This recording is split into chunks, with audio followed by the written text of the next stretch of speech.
In September 1944, as American troops reached the German frontier, they faced a bitter struggle to break through a massive network of defences that stretched from the Netherlands in the north to Switzerland in the south, known to the Allies as the Siegfried Line. Und wir sagten uns, wir verteidigen hier, weil die Amerikaner praktisch in unser Heimatland eingedrungen sind.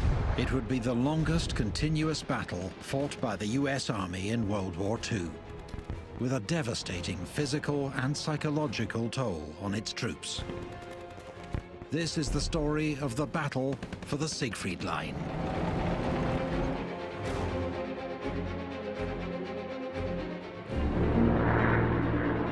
By the autumn of 1944, Hitler's Germany was under direct attack on two fronts. On the Eastern Front, Stalin's Red Army had advanced as far as Poland and Romania. In the West, British and American-led forces were nearing the German border and preparing to attack along a broad front to break through into the German homeland.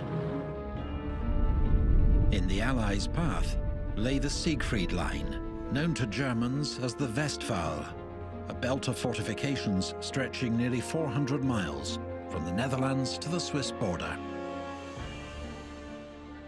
The Westwall, or as the Allies called it, the Siegfried Line, was a German defensive structure erected in the interwar period, mainly in the 1930s, on the German-French border as a defensive measure to protect German territory against the French. It was only in 1944 that the Germans realized or remembered that they had this defensive structure.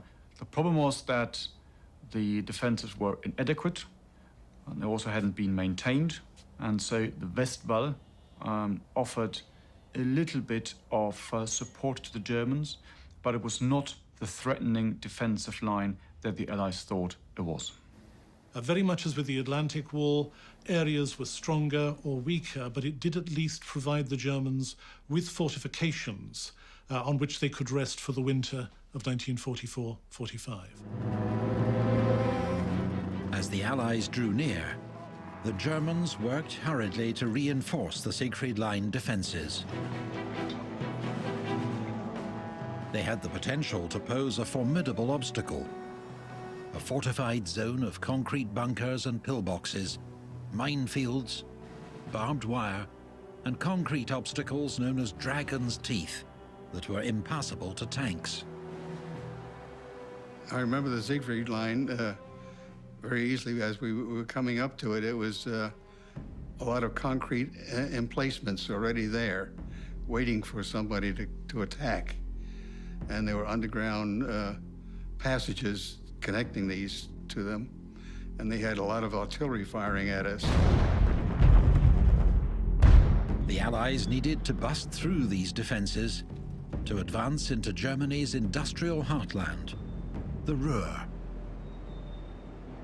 But to everyone's surprise, on the 11th of September 1944, a US patrol approached a section of the Siegfried Line near the German-Luxembourg border and found it deserted.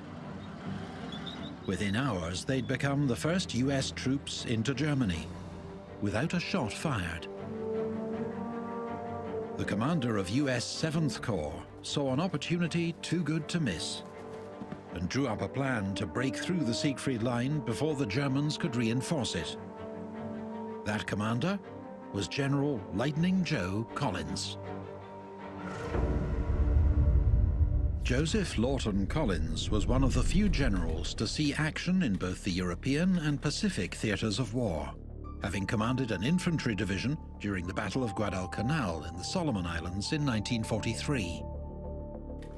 His division's nickname in the Pacific, Tropic Lightning, led to his own nickname, Lightning Joe.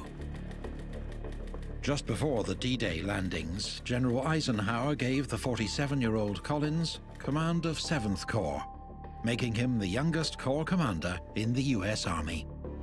He was a very aggressive, very smart guy who modeled himself to a certain extent on George Patton, and was one of the new wave of much less cautious, much less methodical American general officers who were beginning to appear at that point in the war. Collins' 7th Corps was one of 3 that made up General Courtney Hodges' U.S. First Army. 7th Corps had 2 highly experienced infantry divisions, the 1st and 9th, which had both seen action in North Africa, Sicily, and Normandy, while the 3rd Armoured Division had been in combat since June and was boldly and aggressively led by General Maurice Rose. Collins turned to General Rose's 3rd Armoured to lead the attack through the Siegfried Line, with the division operating as 2 combat commands, A and B. The American combat command system started up in the 1930s and into the 1940s. And it was at least in part a reaction to the new requirements of industrialized warfare. The Americans discovered that they didn't always need full-size divisions to do everything that they were thinking about, or that full-size divisions didn't have everything they needed within them. And so what they started to do was put together combat commands, which might draw from an armored division, draw from an infantry division, an artillery, an engineer division, and put together units as one big fighting force, commanded by someone who could use them in whatever way was best. The initial American penetration of the Siegfried Line had been made just south of Aachen. Now, 3rd Armoured's 2 combat commands would attack northeast, near the German town of Hürtgen. Once the tanks had broken through, they'd continue the advance to Stolberg, while 1st Infantry Division swung left to capture the high ground east of Aachen, and 9th Infantry pushed into the Hürtgen Forest to secure 7th Corps' right flank. On the 12th of September, Combat Command A and B began their advance against the Siegfried Line.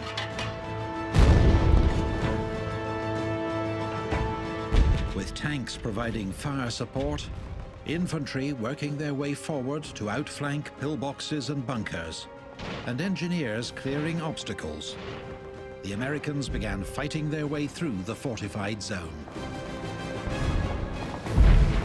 Over 4 days of combat, the 3rd Armoured advanced an average of 2 miles a day, fighting its way methodically through the belt of defenses. But as US troops neared Stolberg, they ran into a second chain of Siegfried Line defenses, at the same time as they were hit by a series of German counterattacks. There was even a rare appearance by the German Luftwaffe. That's where I was bombed at 250-pound or 500-pound. There's not much difference in them when they get that big. Hit the front yard of the building, only 20 to 30 feet from the building itself. I had only made it about halfway down the stairway when the bombs hit. And the concussion from it and so forth blew me the rest of the way down against the wall, and I turned around a couple of times because it blew me down. And I came out on the floor on my hands and knees sliding across the floor, and the German woman that lived there in that building, after it's over and the plane is gone, of course, by this time, and she looks at me and she sort of grins or laughs like and points at me, you know, because she thought it was so funny the way I came down that stair and on my knees, hands and knees on the floor. General Lightning Joe Collins believed his men had a golden opportunity to charge through the Siegfried Line while its defenses were still only half occupied. But instead, he was informed that the vital supplies his men needed to continue their offensive were to be diverted elsewhere. After 4 days of combat, General Collins was forced to suspend his attack on the Siegfried Line. The cause was a severe Allied supply shortage that even ingenious logistical improvisation couldn't solve. Because they don't have enough rail capacity, the Americans at the end of August establish what's called the Red Ball Express, which is they treat French roads as if they're a railway. They make them one way only and establish a circuit for trucks traveling at their height, apparently one every 15 to 30 seconds, down the road to drop off its load, come back again as rapidly as possible. And that lasts through into October. But ultimately, the Allies just can't sustain the number of men with the fuel, and with the equipment, with the ammunition they need to maintain the broad front without slowing down. The Allies only had enough supplies for one major attack at a time, and priority was now switched to British Field Marshal Bernard Montgomery's Operation Market Garden. This was a plan to outflank the Siegfried Line to the north, advancing through the Netherlands, over the Rhine and into Germany in a single bold operation.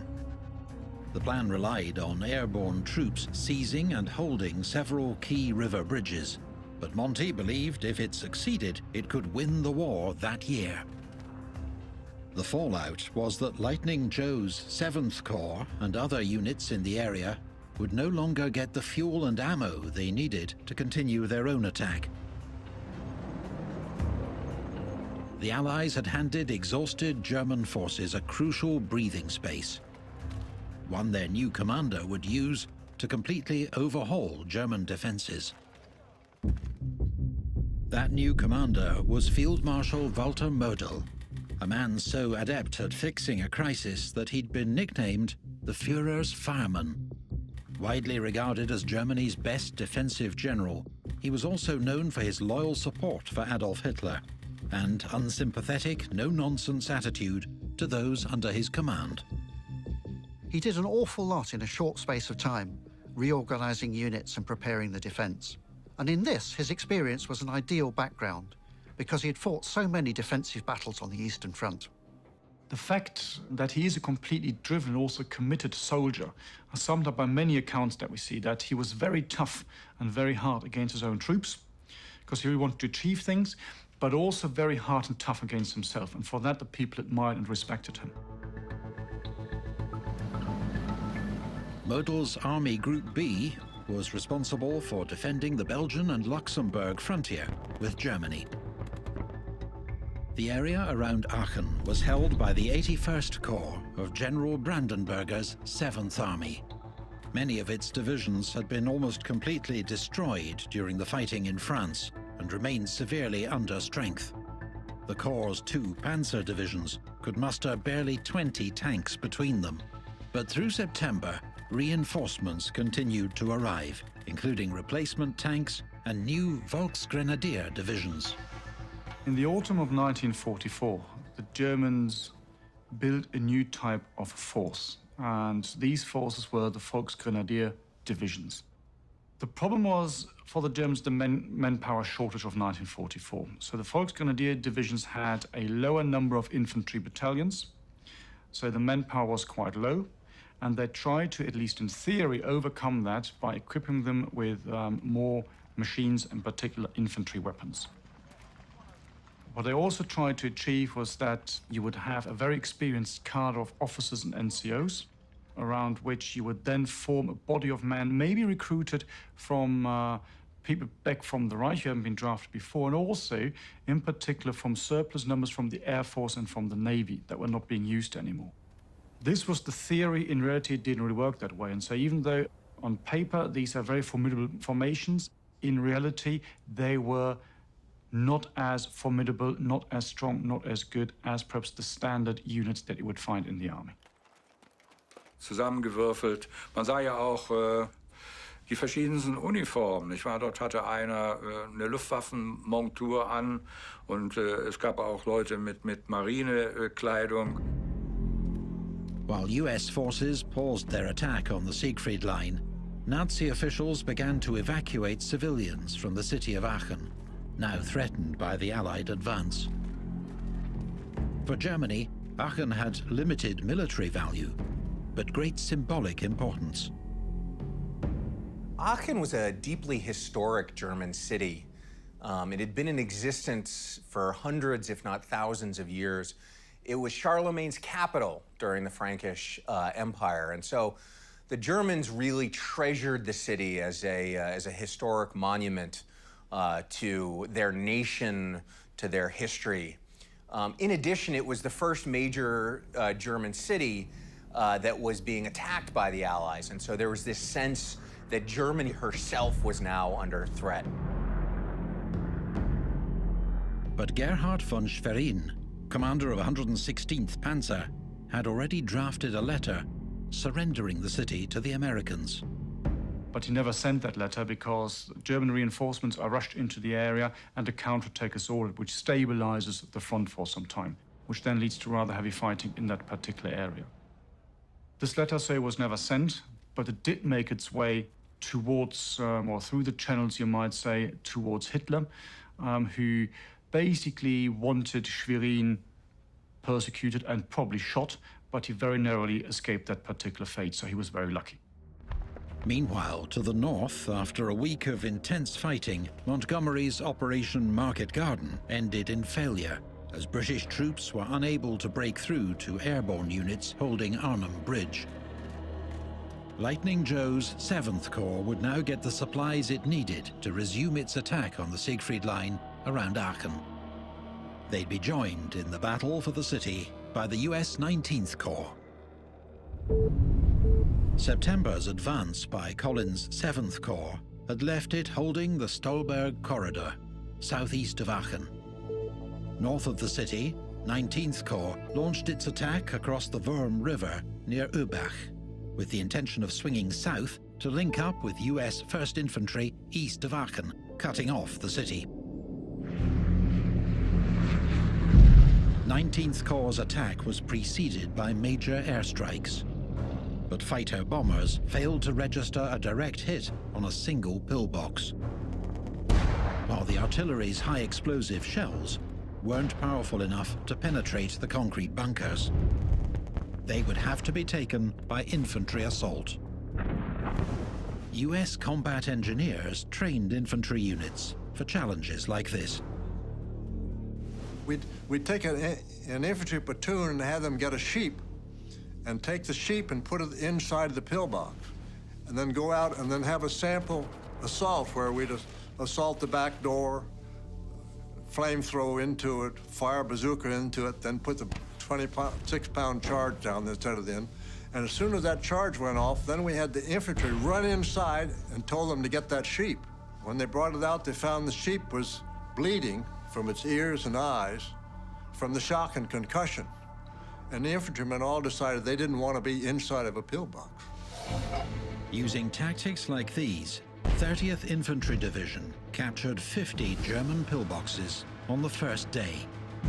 But it was slow attritional fighting, and by the third day, 19th Corps had taken 1,800 casualties. On the 8th of October, 7th Corps' 1st Infantry Division joined the attack, taking Crucifix Hill, east of Aachen.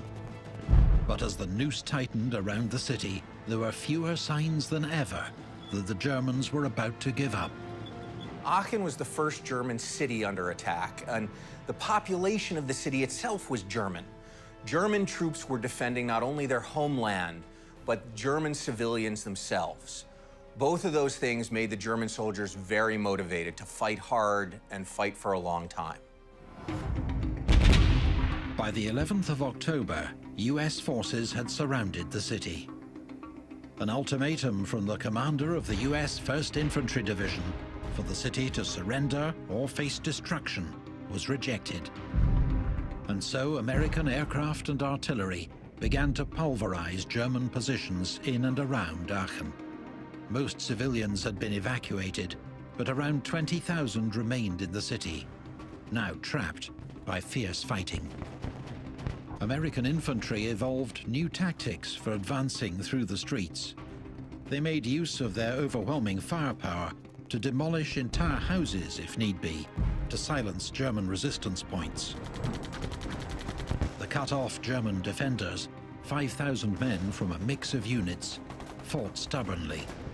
But without outside help, their situation was hopeless. And so, east of Aachen, German forces launched a counterattack to try to break the American grip on the city. A regiment of the US 1st Infantry found itself facing the latest German heavy tanks, more powerful than even the legendary Tiger. despite the impressive nature of the Tiger I, the German military stops making them in the summer of 1944, and they move on to an even more impressive beast, the King Tiger, or Royal Tiger, Tiger II. And that's built because Hitler insists that the newer 88mm gun, which is even longer, even more powerful, is put on a tank chassis. Hitler's idea is that every year the German military must have a superior vehicle than whatever the enemy are going to be fielding. When Frank Cam arrived at the front, he met comrades who had been there when the dreaded Tigers came rolling in. I visited the engineers up there, and they told me about a Tiger tank that could just run right over their tanks, friendly mines, and roll down the street and stopped at each building and fired around into the basement of the building and kept rolling along, and then turned around at the end of the road and came back firing in the building on the other side of the road. And they were so tough that they couldn't stop them. So those things were scary. But the Germans only had a handful of these powerful tanks, not enough to turn the tide of the battle. 11 days after the US ultimatum, with much of the city in ruins, Aachen's last German defenders surrendered. It was the Western Allies' longest battle for a city in World War II. Both sides suffered about 5,000 casualties, with 3,500 German soldiers taken prisoner. But the battle to break the Siegfried Line was not over yet, and the next phase would prove an even more challenging environment. 10 miles southeast of Aachen, the Siegfried Line wound through the dense pines and steep ravines of the Hürtgen Forest. Efforts to break the line here would lead to some of the most grueling and costly fighting on the Western Front. While 7th Corps' 1st Infantry Division had been fighting in Aachen, the 9th had plunged into the Hürtgen Forest, an area covering around 50 square miles south of Aachen. Corps Commander Major General Lightning Joe Collins had decided that if the forest remained in German hands, it would give the enemy an ideal base from which to threaten his southern flank as his men advanced east from Aachen. But the American decision to fight through this almost impassable terrain puzzled the Germans. Wir auf deutscher Seite haben uns eigentlich immer gewundert, weshalb die Amerikaner versuchten, durch den Hürtgenwald zu kommen. Die hatten eine Überlegenheit mit Panzern von, sagen wir mal, 20:1 oder noch mehr. Die wären von Aachen aus mit ihren Panzern in wenigen Tagen über die Ebene am Rhein gewesen. Nein, die wollten unbedingt durch den dichten Hürtgenwald. Hidden amongst the thick pine woods were concrete pillboxes, supported by minefields, trenches and wooden bunkers. The few routes through the forest wide enough for tanks were littered with mines. One American unit counted a German anti-tank mine every 8 paces for 3 miles. In the face of such formidable defenses, it took the 9th Infantry 10 days to advance just 3,000 yards, at the cost of 4,500 casualties. It set the pattern for weeks of grueling combat, as more and more units were committed in an effort to bludgeon their way through the forest.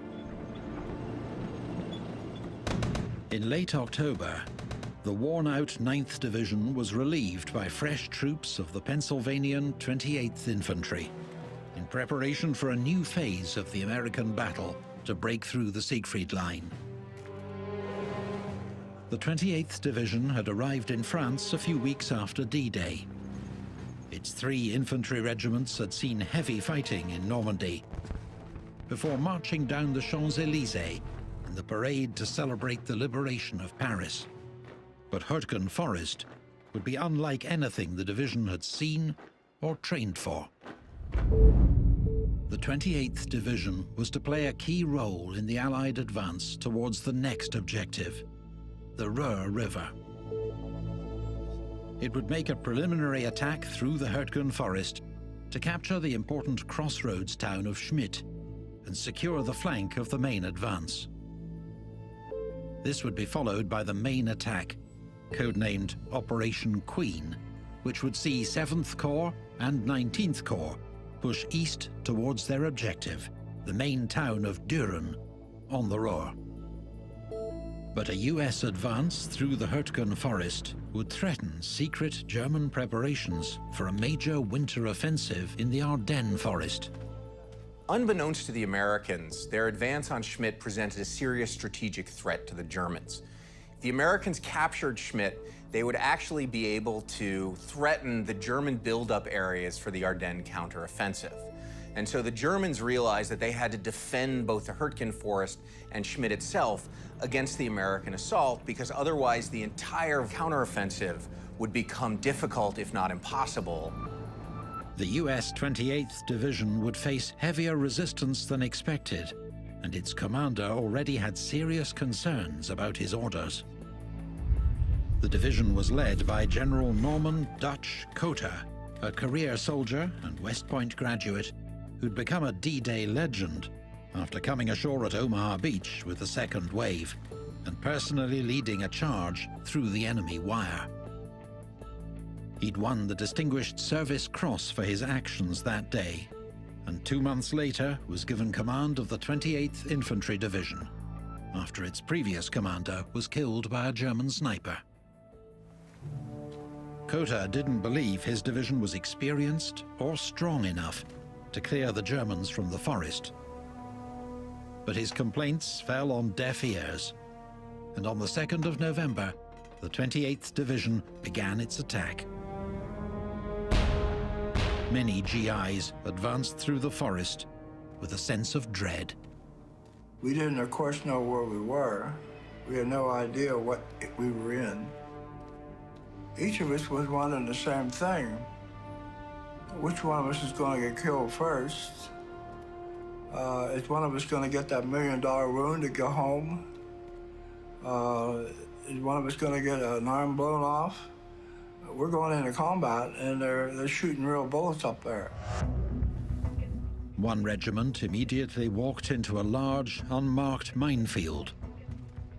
Another was ambushed by expertly camouflaged German pillboxes in the forest and pinned down. Die Amerikaner griffen an, die sahen uns nicht, wir waren ja bestens getarnt. Und greifen Sie mal in der Dunkelheit und im Nebel und bei diesem Witterungsverhältnis Infanterie an, die in eingegrabenen Stellungen sitzen. Das ist die Hölle. On the 3rd of November, American infantry took the town of Schmidt. Model, alarmed at the threat to preparations for the German winter offensive through the Ardennes, immediately ordered powerful counterattacks. At dawn the following day, German infantry attacked, supported by tanks of the 116th Panzer Division. The single American battalion holding Schmidt had no tanks or anti-tank guns to take on the panzers, just bazookas. It was clear that the 28th Division was going to lose all its gains without immediate tank support.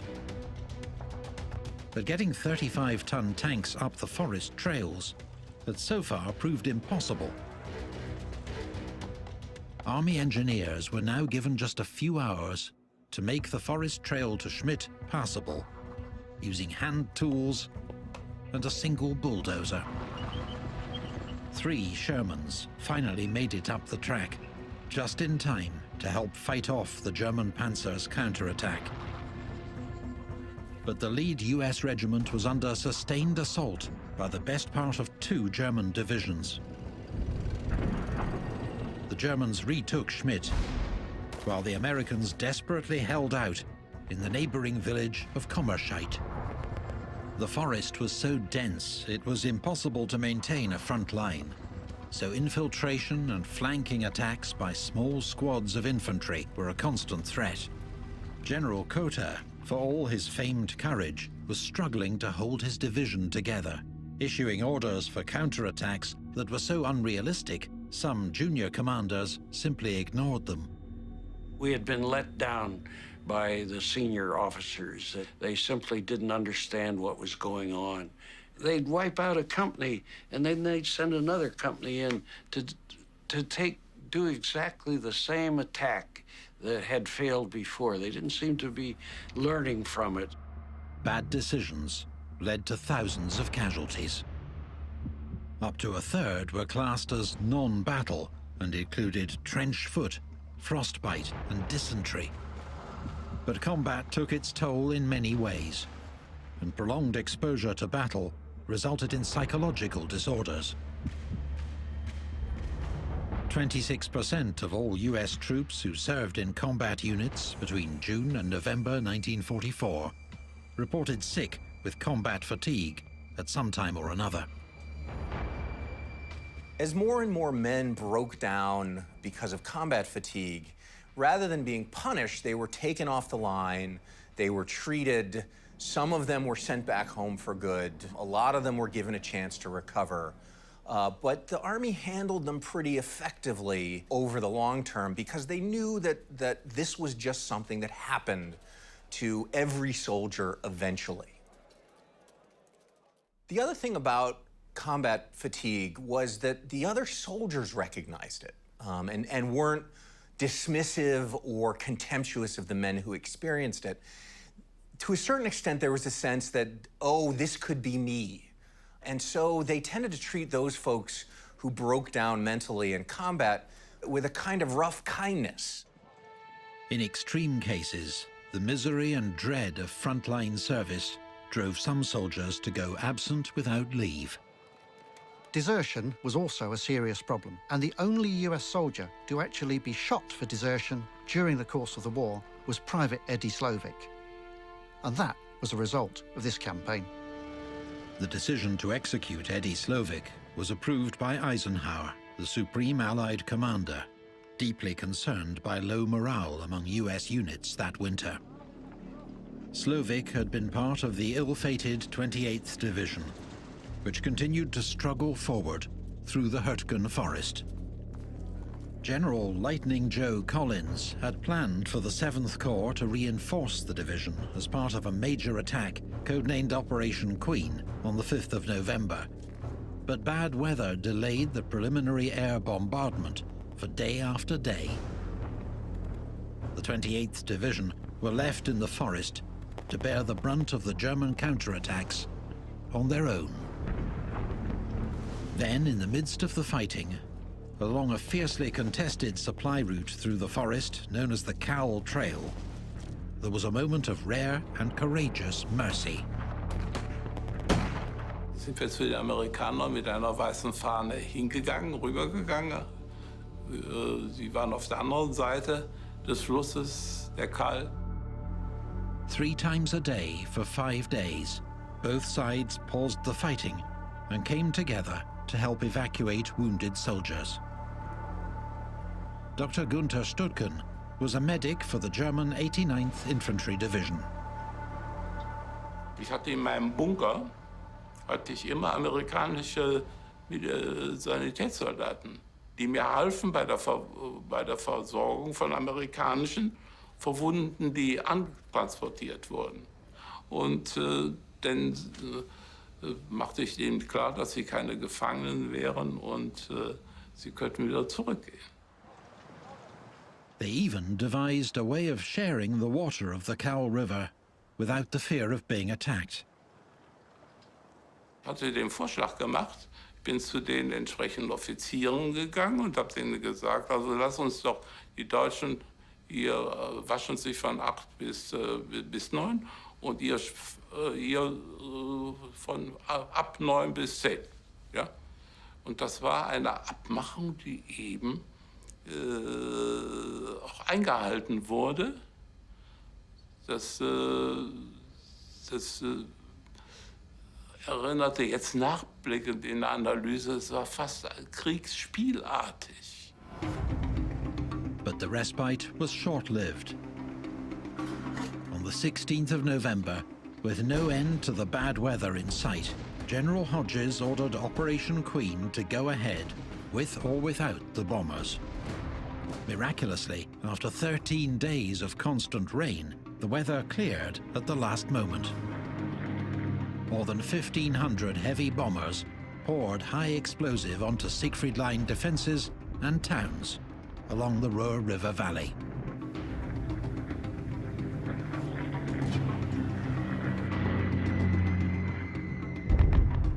The effects were devastating. The towns that were hit by the bombers were basically obliterated. The communication lines were cut, and the effects on the morale, particularly of the inexperienced soldiers, was quite severe. Having said that, in the combat zone itself, where you had more of the experienced German soldiers, the effects were far less. There are a number of reasons for this. First of all, the bombing wasn't all that accurate in that particular area, and also a lot of the more experienced soldiers and their morale were not hit that badly. And it's interesting that after the bombing raid, even the Allied commanders said that the bombing had not lived up to their expectations. In the aftermath of the bombing raid, Collins' 7th Corps launched its attack through and north of the Hürtgen Forest. They'd have to fight their way through a series of well-defended villages with the aim of securing new priority objectives, the Ruhr River dams, the significance of which had only just been grasped. During the fighting, the Germans were thinking of blowing the dams of the River Ruhr. The idea behind that was that by blowing the dams, well, first of all, they would create a water wall which would move towards the Allies and hopefully sweep away some of the troops. But even more importantly, it would create a bit of, you might say, a swamp area and would widen the River Ruhr to about 1.5 kilometers, which made it very, very difficult for the Allies to cross. So creating a rather severe water obstacles to the advancing Allies. The Americans knew that the Ruhr dams were there, but they had sort of lost focus on them in an attempt to secure their flank by taking the Hürtgen Forest. General Hodges of the American Army wasn't the most intelligent, most aggressive commander, and he was having trouble tracking everything that was going on. In the process, the dams sort of got lost in the mess. US commanders finally understood that they could not safely cross the Ruhr River while the dams remained intact in German hands. But the shattered 28th Division would take no part in this attack. Cota's men were finally being pulled out of the line. I felt, oh my God, we're getting out of this meat grinder. And the next day we got on the trucks and away we went. Down the mountains, over the rivers, through the woods. It was like luxury. But for the veteran US 1st Infantry Division, it was the start of their Hürtgen Forest ordeal. On the first day of Operation Queen, they attacked the village of Hamish, where Harley Reynolds and his unit encountered a lethal new German infantry weapon. The Germans had developed a pistol that shot a grenade, and they had developed this pistol. The idea was there all the time, but we'd never run up against them until this night. And they had developed it was a flare gun. Shoots a flare, just like you carry on your boat, for an example, if you're out on the water. But instead of a flare, it shot a grenade. Now, this is close quarters. You're talking about 20 to 30 yards, but that was one wicked thing, and it's our first time to ever run up against it. And they just slaughtered us. And it was 23 people that was left from the company. It took 4 days for the 1st Division to take Hamish, at the cost of 1,000 casualties. Fighting the terrain, as well as a well-entrenched and skillful enemy, American infantry advanced at a snail's pace, about 1.5 miles in 5 days. American armor struggled in the muddy, heavily mined tracks of the forest. What's more, they were stalked by German infantry, equipped with handheld anti-tank weapons. So the Panzerfaust can be used by units like the Volksgrenadiers in the Hürtgen Forest. They can creep up on tanks through the woods, and this very simple weapon can penetrate the armor on the front or the sides of a Sherman tank. So literally pennies are being used to knock out thousands of pounds worth of equipment. All units in the Hürtgen Forest suffered a horrifying rate of attrition. For those on the front line, the nightmare seemed unending. Americans had given the forest a grisly nickname, the Death Factory. And with winter closing in, conditions were only getting more miserable. I'd have to describe it in this way. In the beginning of winter, back in Virginia, where I grew up, it starts with a very cold blowing wind and just snow flakes, just here and there. But the flakes aren't actually flakes. They're in little balls like pellets. And that was all I saw of snow in the Hürtgen Forest while I was there. We knew the winter was coming. November 1944. The US 1st and 9th Armies were waging a grim winter offensive along a 15-mile front in an attempt to push through the Siegfried Line to the Ruhr River and then on to the Rhine itself. On the southern flank of the advance, US infantry were pinned down in the Hürtgen Forest, unable to make any headway through the wooded maze of ravines, minefields and bunkers. Dadurch alles das, was jetzt am Boden lag, konnten sich eigentlich in keiner Hinsicht still bewegen. Sie machten immer Krach, irgendwo knackte immer irgendwas. Und das hat natürlich die eine wie die andere Seite bemerkt und da wurde dann Feuer eröffnet. One US regiment lost 200 men in a single day, and all 3 of its battalion commanders. Losses were so bad that some companies got through 3 or 4 commanding officers in a month. Many were below half their normal strength of 190 men. The need for replacements was more urgent than ever. But when new recruits were sent to frontline units to replace the casualties, they often struggled to fit in amongst the veterans.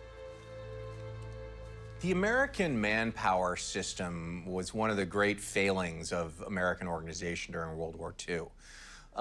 The Americans, rather than pulling units off the line when they experienced heavy casualties and rebuilding them, would simply send out individual soldiers as replacements. And this IRR, individual ready replacement system, turned out to not work very well at all. Among other things, it meant that they were sending new soldiers to veteran units who didn't know them, who had no connection to them, who had no chance to train with them ahead of time. And those units weren't terribly welcoming. But the veterans weren't simply trying to be cruel. They were protecting themselves. So these new replacements would come out and they would be incredibly vulnerable the first couple of weeks with the new unit, because they just didn't know what they were doing. They didn't know what the sound of a German machine gun was like compared to the sound of an American. They didn't know how to move through forests quietly. And so not only would they get themselves killed, but they'd get the other soldiers killed. One of the results of this, in a kind of horrifying way, is that a lot of the veteran soldiers refused to even learn the names of the replacements until they'd been with the unit long enough that those veteran soldiers had some sense that they would survive. It wasn't worth getting to know the new guy if he was just going to be dead the next day.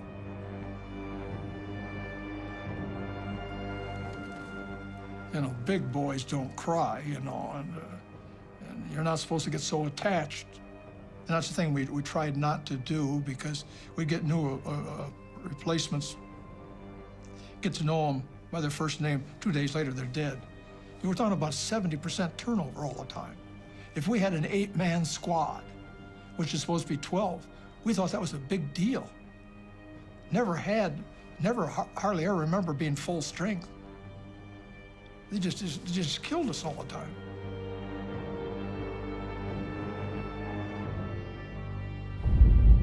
In the last week of November, fresh attacks were made by 5th Corps towards Grosshau at the eastern edge of the forest and the town of Hürtgen. American infantry faced all the usual problems of fighting through the Hürtgen Forest. At Grosshau, just 2 Sherman tanks made it up the trails to support the attack. Both were immediately knocked out by German assault guns. At Hürtgen, American tanks coming up the road encountered craters and anti-tank mines. The lead tanks were soon immobilized, blocking the road for those behind. But thanks to a sudden break in the weather, Allied fighter-bombers were able to strafe and bomb German positions, and US infantry eventually took both villages. The American advance was inching forward at the cost of enormous casualties. And still, the Ruhr River dams were not in sight.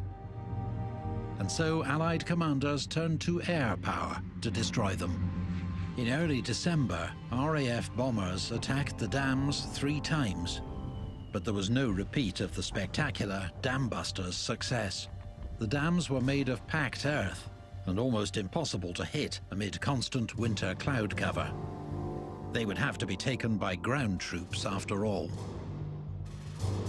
Frank Kamm's unit arrived at the front on the 13th of December and quickly got a taste of the fog of war in the freezing forest. We had several different infantry platoons attack that first night on the 13th of December, and some of our soldiers got caught behind German lines. While it was dark, they had to try to get out, and they came across a German trench and were walking through the German trench when they ran into German soldiers. And the Germans would say something to them, and they just grunted back and kept on going. And they walked through the German lines and then came on out. So sometimes you engage them, and if they don't know who you are, you're all right. German soldiers were also under immense pressure and faced the terrifying might of Allied firepower. Und nachts war ich alleine. Nur Krachen, keine Verbindung mehr. Ich kann nur sagen, es kurz zu sagen, in dieser Nacht habe ich beten gelernt.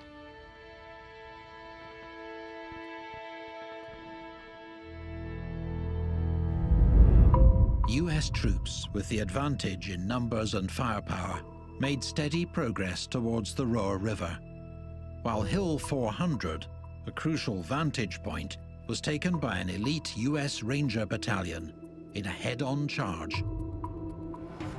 After months of bitter fighting, US 1st and 9th Armies finally reached the Ruhr River. Siegfried Line defenses, the horrors of Hürtgen Forest, and a skillful German defense meant they'd been forced to pay an exceptionally heavy price, and still hadn't made the breakthrough they'd hoped for. But as American commanders prepared for yet another assault towards the Ruhr dams, on the 16th of December, 25 miles to the south, Hitler launched a surprise midwinter offensive through the Ardennes forest. It was the beginning of the Battle of the Bulge, Germany's last great offensive in the west, and meant troops in the Hürtgen Forest would be left holding their positions for the rest of a harsh winter. At that point, the Battle of the Bulge was triggered, which went from December of 1944 into January of 45. They had pulled away all of our artillery support, all of our air support, and we had to dig in at the Ruhr River. It was cold and miserable, and fighting through the elements was a war in itself for us. It was an indecisive end to a deeply flawed Allied campaign. Hürtgen Forest was probably one of the bigger setbacks for the Allies on the Western Front. It was intended to really break through the Siegfried Line in that area, and it didn't do that. And in addition, the Allies took massive casualties fighting their way through the terrain of the forest itself.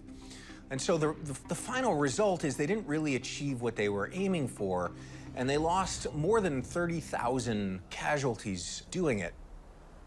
The defense of the Hürtgen Forest can be seen as a German victory. The Germans inflicted higher casualties on the Allies, the Americans, than they sustained themselves. The Germans lose somewhere in the region of about 28,000 casualties, whereas the Americans lose about 33,000 casualties, plus about 9,000 non-combat casualties. So some of the units have a 25% casualty rate, which is extremely high for American units. So at that particular level, yes, you might say it was a victory. It also slowed down the Allied advance, and the Germans were able to hold on to more of their territory. From an operational and strategic point of view, the answer is probably different. You might say, well, operationally it didn't really achieve all that much, whereas strategically it didn't have any effect at all, and Germany still lost the war. The duration and intensity of fighting in the Hürtgen Forest would traumatize survivors on all sides. Ich sehe dort heute noch die ganzen Toten liegen. Die amerikanischen Soldaten und deutschen Soldaten, alles gemischt, die ganzen Felder voll. General Dutch Coter's battered 28th Division, who'd been left out on a limb in Hürtgen Forest, were moved south to a quiet sector to recover. But in a grim irony, they found themselves in the path of Hitler's surprise winter offensive through the Ardennes.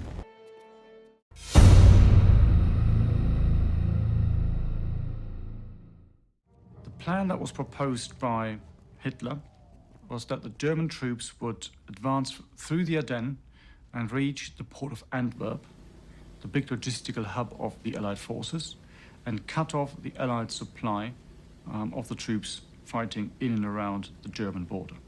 The second objective was a political one, and by launching this offensive, Hitler wanted to show the Western Allies that there was still a lot fight left in the Germans, and he was trying to convince them it would be a good idea to make peace with the Germans and form an alliance with the Germans and fight together with the Germans against the Soviets. The German army would attack through the same region where it had won its brilliant blitzkrieg victory against France in 1940.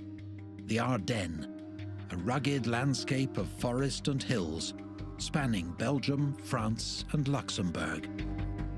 If you got into the Ardennes, you would go back to the 15th and 16th century. It had castles with moats and wooden drawbridges and things like that. And it was just absolutely beautiful. Allied forces were thinly spread in this area. A quiet sector where units battered and exhausted after spending weeks in the bloody fighting along the Siegfried Line could recover. We came to relieve the 4th Infantry Division that was in Hürtgen Forest. They had lost 6,000 men. The 2nd Infantry had lost 2,000 men. They were all sent there to recuperate, get replacements, get back up to force. But this quiet sector was about to bear the brunt of the most ferocious German offensive since D-Day. Unknown to the Allies, more than 200,000 men, 1,400 armored vehicles, 1,000 aircraft, and 2,600 guns and rocket launchers had been assembled for the task ahead. Adolf Hitler personally selected the best troops available and officers he trusted. 6th Panzer Army under SS Oberstgruppenführer Sepp Dietrich included two of the most powerful formations at Germany's disposal, the 1st SS and 2nd SS Panzer Corps. General von Manteuffel's 5th Panzer Army also contained several experienced panzer formations. They were supported by the 7th Army under General Brandenberger and 15th Army under General von Zangen. The lead role in the attack was given to 6th Panzer Army, assigned the shortest route to the primary objective, the critical Allied supply port of Antwerp. They had priority for supply and equipment. The 5th Panzer Army was assigned to the middle sector with the objective of capturing Brussels. In the southernmost sector, the 7th Army's task was to defend the flank of the main assault. The 15th Army, located on the far north of the Ardennes battlefield, was tasked with holding US forces in place. with the possibility of launching its own attack if things went well. But Field Marshals Walter Model and Gerd von Rundstedt, who were in charge of the operation, had serious concerns. Hitler wouldn't hear of them. There were a number of problems they saw with the plan for the Ardennes offensive. The first one was that they thought the German troops were simply not strong enough. Germany had assembled pretty much the last reserves, you might say, for this big offensive, but they were still being outnumbered by the Allies. Second thing was that logistics was not really on the German side. The Germans actually, in their plans, made sure and pointed out that they would have to capture Allied petrol depots in order to keep the German tanks rolling. Fuel was a major part of the German supply problem in the latter part of the Second World War. The major issue was that the Russians had now overrun the Romanian oil fields. Germany had barely enough fuel to keep her tanks running and her planes in the air. If the Germans were to achieve any success, the High Command knew they would need complete surprise and hoped the winter weather would be on their side, negating the Allies' overwhelming air superiority. But above all, they needed to reach objectives quickly before the enemy could organize their response and bring in enough reinforcements to halt the advance. The main thrust would be under the command of one of Hitler's most trusted officers, Sepp Dietrich.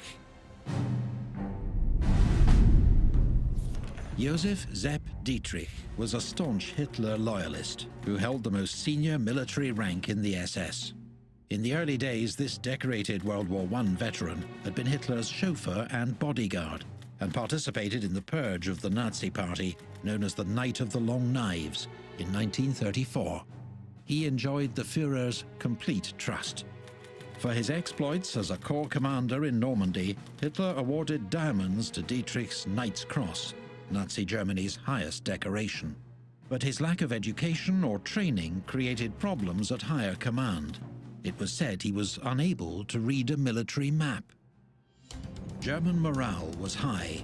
Recent successes against the Allied advance had been dubbed the miracle in the West. Some even believed the tide of the war might be about to turn. Da hat man wirklich das Gefühl, ja, haben wir den Glauben, jetzt geht's nochmal nach vorn, jetzt gewinnen wir, können wir doch nochmal den Krieg gewinnen. Planning and preparation was meticulous, and the build-up went ahead with every precaution for maintaining secrecy. The Germans minimized the use of telephone landlines and forbade the use of wireless transmissions that might be intercepted. Freezing fog prevented the Allies carrying out air reconnaissance. As a result, the Allies were virtually blind to the German build-up. The ground froze hard, making it excellent going for heavy German tanks on the move. It was the moment they had been waiting for. On the 16th of December 1944, at 5:30 a.m., 1,600 German artillery guns opened fire.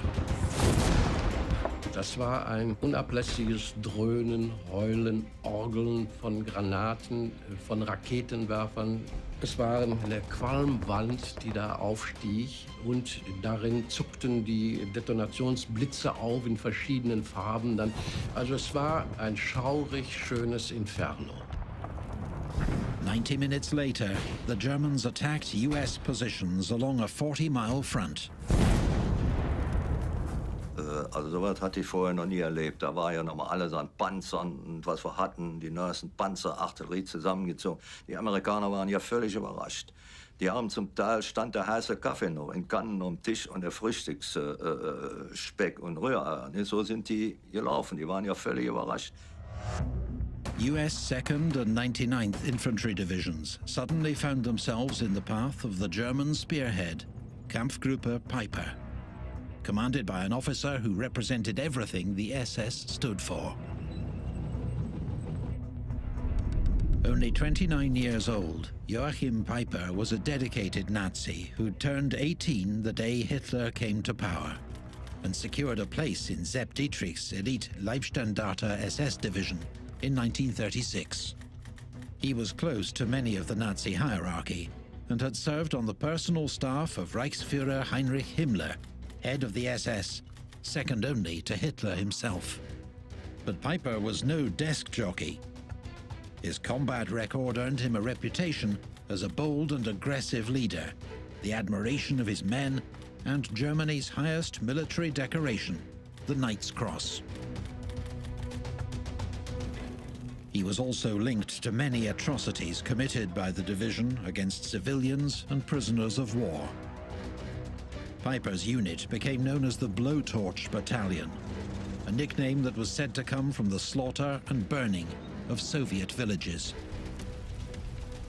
The coming days would only add to Peiper's savage reputation.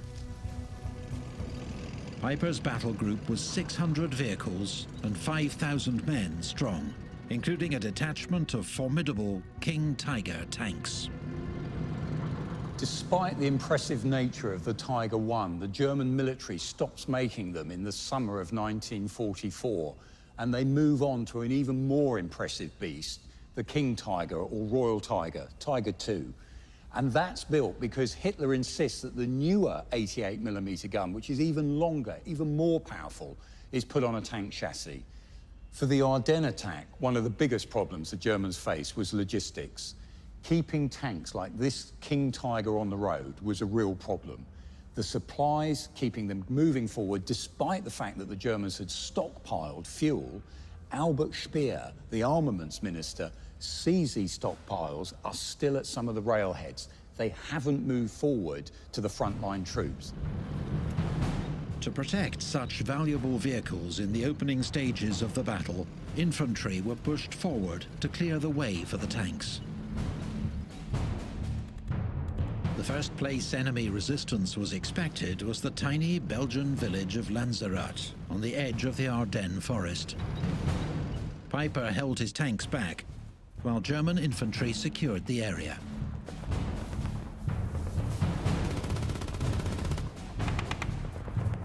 Lanzerat's tiny American garrison was hopelessly outnumbered, but opened fire on the approaching German troops.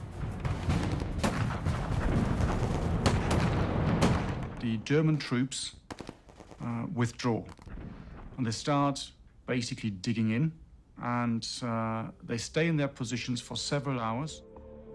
12 hours later, and behind schedule, Peiper and his tank column arrived on the scene.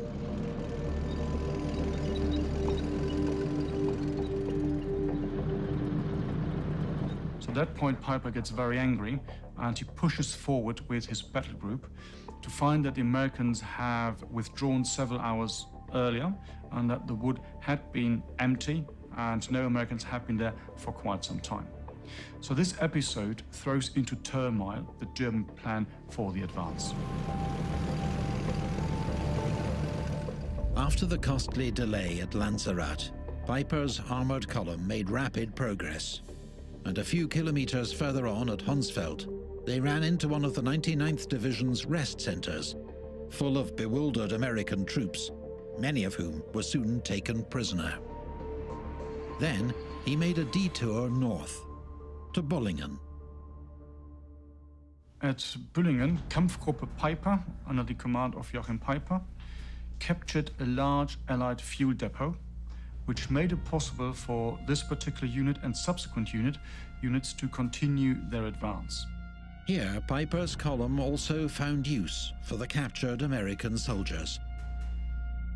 They suddenly realized that they have Allied fighter planes overhead.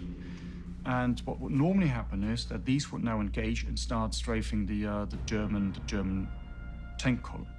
So the Germans take a number of the American prisoners that they have and basically use them as human shields and put them in front of their vehicles to prevent the Americans from attacking. And this is exactly what happens. So the account that we have is that the American pilots in frustration are circling over the German formation but do not engage. And Kampfgruppe Peiper manages to get away. Peiper continued his advance west, unaware that if he had turned north, he had an opportunity to flank and trap the entire US 2nd and 99th Divisions. Later that day, his force ran into a US artillery unit at Bastogne.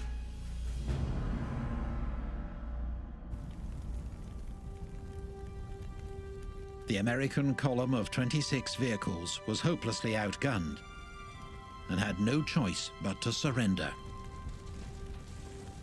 The men were taken into a nearby field, along with other POWs that had been captured earlier.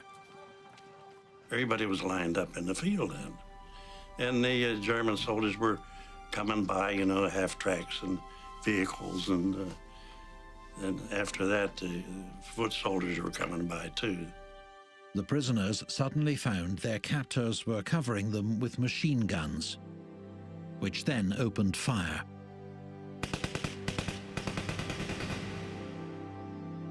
I got hit in both legs with the machine gun fire, and they started coming through, and anybody would holler or say something, they shoot them, laying there. I said, good God, I hope they miss me. And they did. While some, like Albert Valenci, had a lucky escape in the chaos, at least 84 out of 125 prisoners were killed. Many later found to have been finished off by a shot to the head or a rifle butt. The Malmedy massacre was the largest single massacre of prisoners by Peiper's men in the Ardennes campaign, but not the last. The way I think that they were on a timetable, that's the only thing I could think. They didn't have time to be fooling around with prisoners or anybody. That's the only thing I can think, is they were in a big hurry. The Waffen-SS, who in some cases regarded what other people saw as war crimes as part of their style of warfare, and this shows up very clearly in the Battle of the Bulge. The actual orders given are that prisoners should not be allowed to delay the advance. And German army units largely interpret this to mean disarm prisoners and tell them to march east, possibly under an escort, but don't spend any time trying to do too much with them. The Waffen-SS interpretation is that prisoners are to be shot. Word of the massacre quickly spread among Allied forces. Some American troops took matters into their own hands, carrying out reprisals against German SS prisoners. Many decided that now they'd rather fight on to the end than risk being taken prisoner.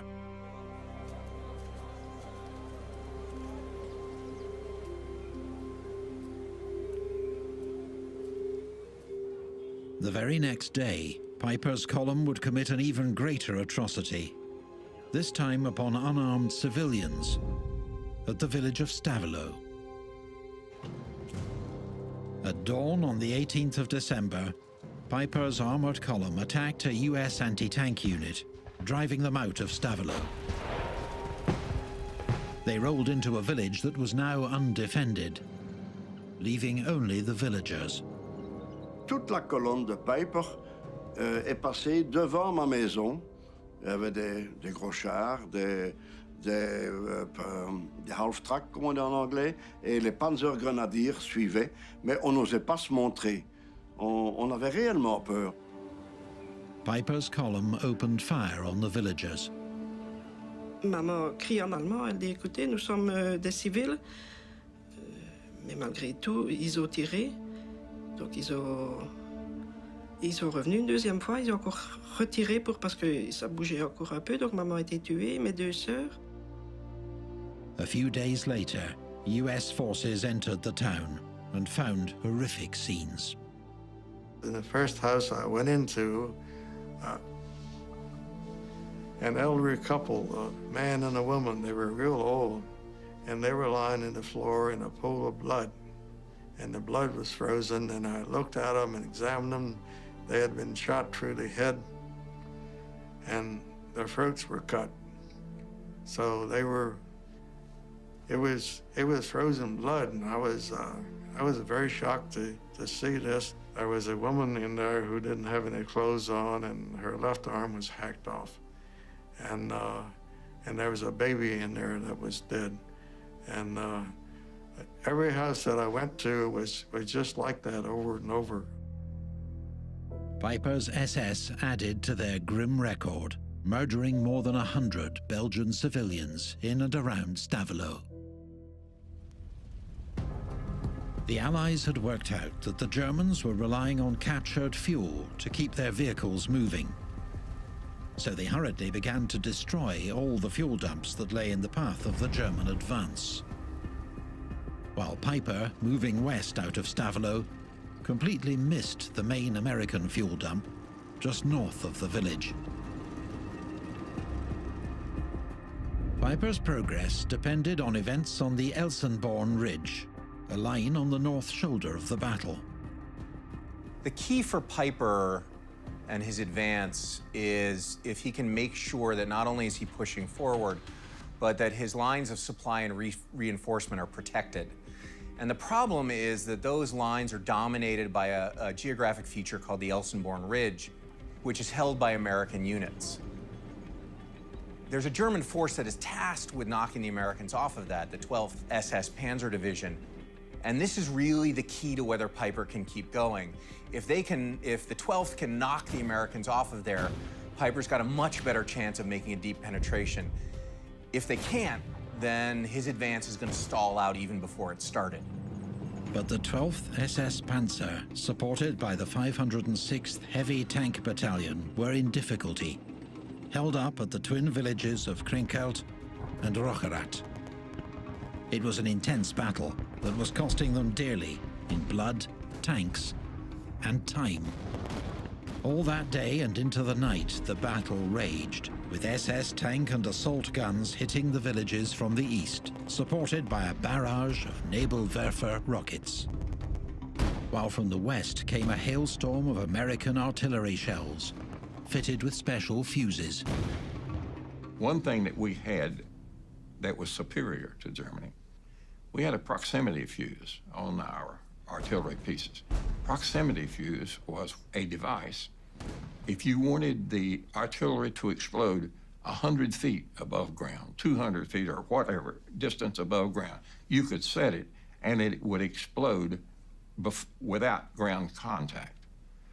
Germans had nothing like that. American artillery threw back repeated German infantry assaults, while howitzers and anti-tank teams took out German panzers.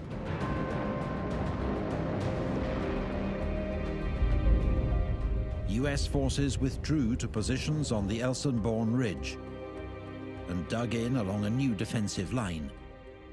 They had no intention of yielding more ground to the German advance. But US troops found their entrenching tools hardly made an impression on the frozen ground, leading to a drastic new approach. They gave us quarter-pound blocks of TNT.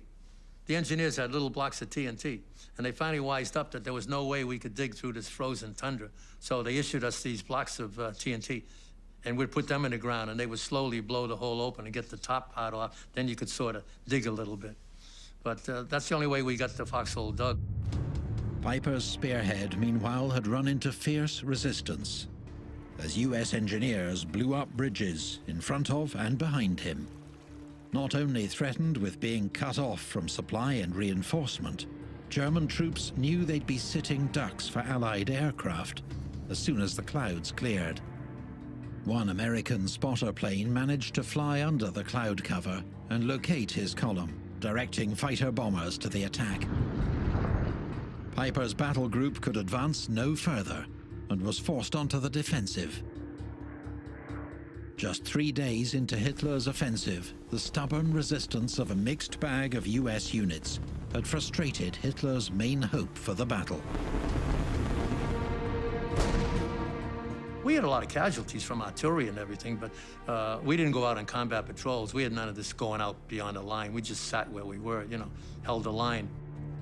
With Piper bottled in, all hopes of achieving a breakthrough now hinged on Hitler's other major strike force, the 5th Panzer Army.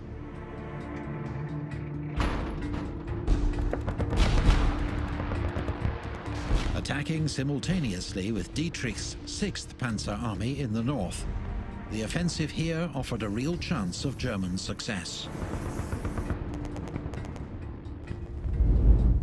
Their objectives included the towns of Saint-Vith and Bastogne, and ultimately the Belgian capital, Brussels. On the night of the attack, the Germans bounced searchlight beams off the clouds to create artificial moonlight for the advance. A brief artillery barrage further warned the Allies that an attack was on its way. In command was one of Germany's best panzer generals. Nicknamed Kleiner, Little One, because of his short stature, General Hasse von Manteuffel was a highly decorated and skillful commander, arguably the best of the German generals involved in the Ardennes offensive. As an early exponent of armored warfare, he had his own ideas on how best to achieve a breakthrough, and was skeptical of Sepp Dietrich's plan to attack along a narrow corridor. He had decided that his 5th Panzer Army would instead attack on a broad front, on the basis that, as he put it, if we knock on 10 doors, we will find several open. Standing in the path of the 5th Panzer Army's advance were 2 thinly spread US infantry divisions, the 28th and the inexperienced 106th. The initial response of the American commanders in the area, people like Bradley and Eisenhower, was that this was just a minor counterattack, straightening of the lines, or something local that the Germans were doing. They didn't think that the Germans were capable of or wanted to mount a counteroffensive in the Ardennes. And so, among other things, they had actually put second-line troops in that sector, troops in need of rest, inexperienced divisions. US 28th Division were veterans of the battle for Hürtgen Forest, where they'd suffered heavy losses. They'd been sent to the Ardennes to rest and rebuild, but their respite would be short-lived. One 10-mile stretch of front was held by just 2 battalions, 2,000 men, about to face 31,000 Germans, along the main road to the strategically vital town of Bastogne. Whole regiments found themselves isolated by the advancing German forces. And to sow further confusion among US troops, the Germans had launched a clandestine operation codenamed Reich. It was headed by legendary German commando Otto Skorzeny, seen here being interrogated by his American captors after the war. Operation Greif involved disguising English-speaking Germans in American uniforms, even riding in captured Allied vehicles. Dubbed Panzer Brigade 150, their objective was to cause as much havoc as possible, cutting cables, moving road signs and minefield warnings, and gathering intelligence. Wir saßen im Schiff, Kaugummi essen, nicht amerikanische Zigaretten. Ich habe mit einem gesprochen, hat auch englische Zeitungen oder amerikanische. Was macht ihr? Ja, die waren auch ziemlich verschwiegen. Die haben sich nur gegrenzt.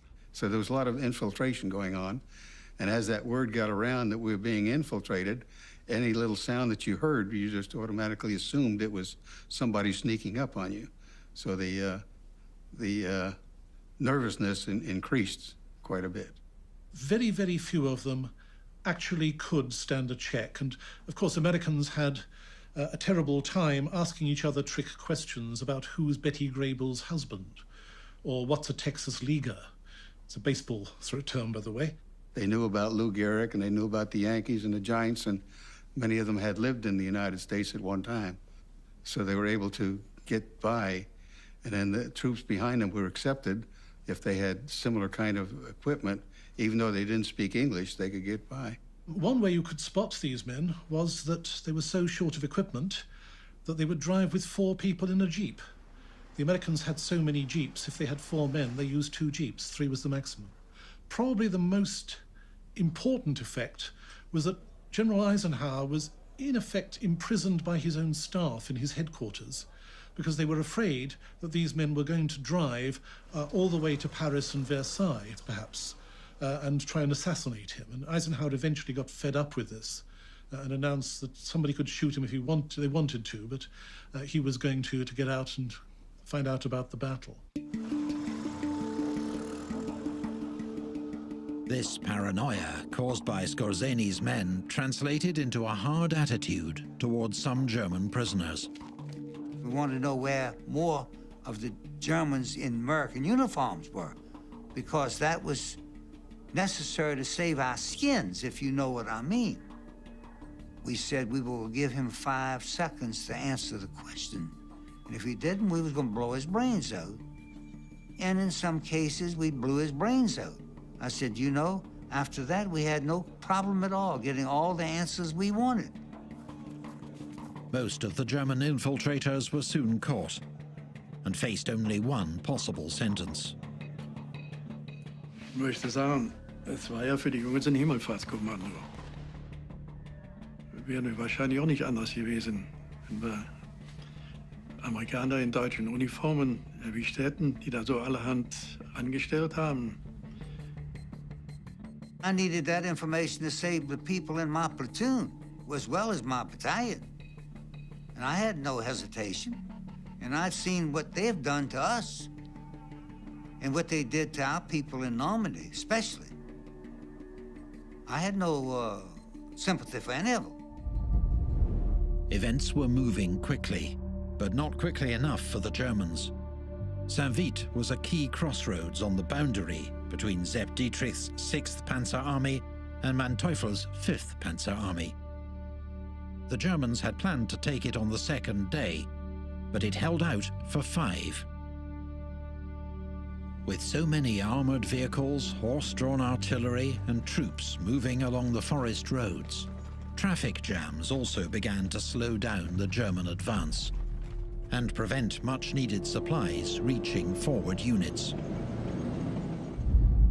To ease congestion on the roads, the Germans needed to take control of the crossroads at Bastogne, and Manteuffel's forces were heading straight for it. Allied commanders scrambled for any means to slow down the German advance on Bastogne. Reserves were rushed forward, among them the famous 82nd and 101st US Airborne Divisions, hard-bitten veterans of D-Day and Operation Market Garden.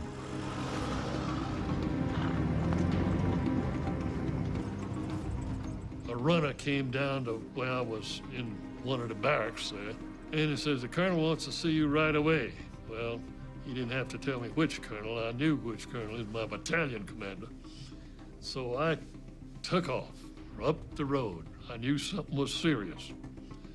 And he says, we are moving out as soon as we can load the trucks, which are coming in now, and going to a town called Bastogne, because we got to get there before the Germans do and stop the railroad, stop the highways. Some paratroopers were on their way to Paris for some R&R after 72 days on the line in Holland. The military police picked us up 12 miles outside of Reims while we were heading to Paris, said we had to come back to get on trucks to go somewhere where we didn't know. Nobody knew where we were going to go. So sure enough, we got on these trucks, rode for 2 or 3 days, and dismounted just south of the town of Bastogne. And nobody knew what the situation was.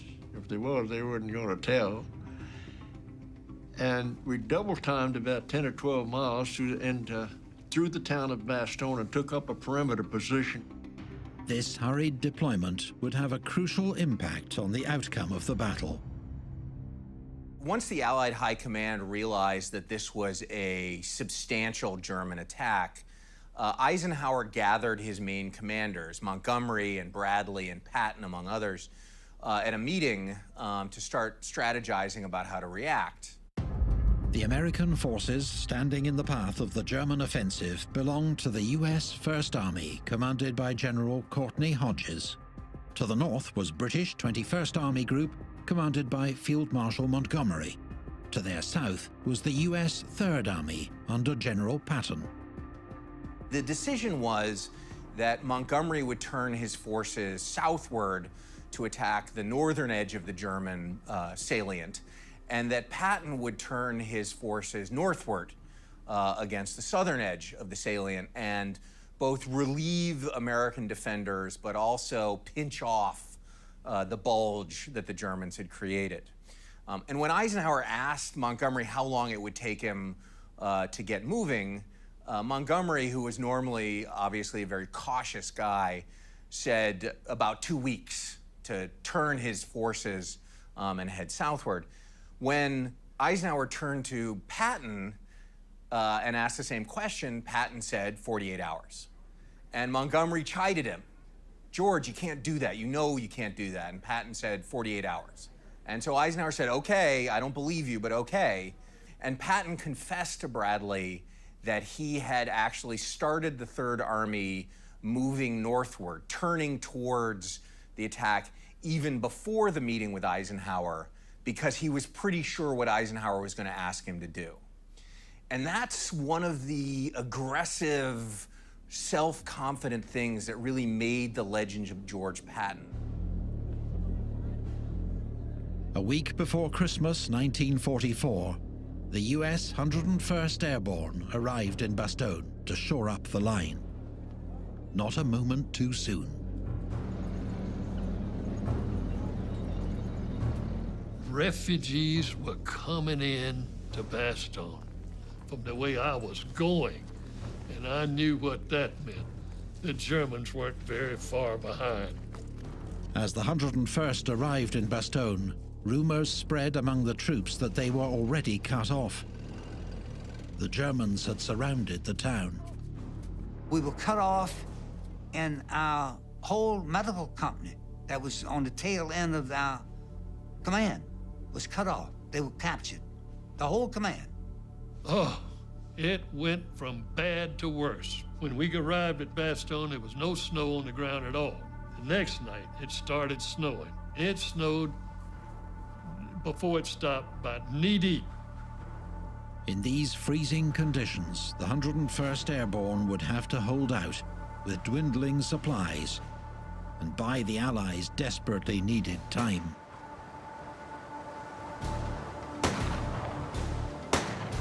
US paratroopers were sent to Bastogne in such a rush, little thought was given to winter clothing or the freezing conditions they'd encounter. 17 degrees below zero. We had no shelter whatsoever, except foxholes. We had almost nothing. I mean, absolutely nothing. We had no overcoats. We had no overshoes. We had no gloves. That's where we got into Bastogne. In the winter of 1944-45, the American army find themselves fighting the Battle of the Bulge, hopelessly unprepared for weather, which was well below zero. Most of the men were still wearing their 1943 pattern combat jackets, which had been excellent for fighting throughout the summer months, but were just not up to the job for the winter. The men were issued with greatcoats, but again, once these were soaking wet, sitting in foxholes and having to sleep in them at night, and you're freezing cold, all of this just helped add to the misery. And despite being issued with scarves and gloves and woolen jumpers, it just wasn't enough in conditions which were almost minus 18 degrees. The entrenching tools that they were issued were worse than useless. Even picks and shovels were making no impression on ground which was just like concrete at this time of year. Whenever possible, American soldiers would take clothing items from dead or wounded German soldiers or prisoners of war, because the Germans had been fighting on the Russian front in the east for the last few years, and the Germans by then knew a thing or two about winter clothing. In the worst winter weather in living memory, Bastogne's defenders, without hope of resupply or tactical support from the air, were on their own. They were outnumbered approximately 5 to 1, and lacking not only cold weather gear, but also food and medical supplies. They had some artillery, but very little ammunition. Among the defenders were the 333rd Field Artillery Regiment, an African-American combat unit. 11 of its soldiers had been cut off during the retreat to Bastogne, captured, tortured, and murdered by the SS. The commander of the 47th Panzer Corps, Heinrich von Ludwitz, ordered his infantry to attack Bastogne with half the tanks of the Panzer Lehr division. while the rest bypassed the town and continued the advance westwards. In a further sign of Luttwitz's confidence, on the 22nd of December, he sent a message to the US commander in Bastogne, Brigadier General Anthony McAuliffe, demanding his surrender. He wrote, "There is only one possibility to save the encircled USA troops from total annihilation. That is the honorable surrender of the encircled town. In order to think it over, a term of 2 hours will be granted, beginning with the presentation of this note. If this proposal should be rejected, 1 German artillery corps and 6 heavy AA battalions are ready to annihilate the USA troops in and near Bastogne. The order for firing will be given immediately after this 2 hours term." In a Battle of the Bulge legend, McAuliffe simply replied, "Nuts." The airborne units around the perimeter were subject to repeated and determined attacks by German infantry and armor. But despite the cold, lack of supplies and shortage of ammunition, the defenders of Bastogne continued to hold out.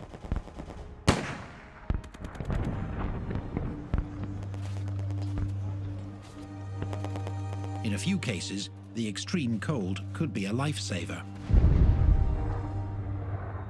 All of a sudden, out of a clear blue sky, apparently a mortar shell had a tree burst on this tree we were under. A few seconds after the tree burst, Stein said to me, "Are you hit?" And I said to him, "No, I don't think so." I said, "Are you hit?" He said, "I don't feel I was hit, but I feel this stuff. Give me your hand." And he gave me my hand, and I felt this blood on his leg. And sure as hell, he was hit, and it was gushing. A piece of shrapnel had severed his artery in his leg. And it was so cold that the blood was very slow oozing out of him. Saved his life. Frank Gregg was also hit. I was standing in the window with my field glasses looking out to try to see where this firing was coming from. And while I was standing there, a shell hit the windowsill. Blew me about halfway across the room. And my right eye was, the medics bandaged it up as quickly as they could because they thought I was going to lose the eye. We held on, and then the Germans attacked again and again, but not at my position. If the Germans had attacked in 2 places at one time, they would have run all over us. But they attacked in a single place each time, and we managed to stop them. Since it was only one place, we'd take troops from over here and put them over there.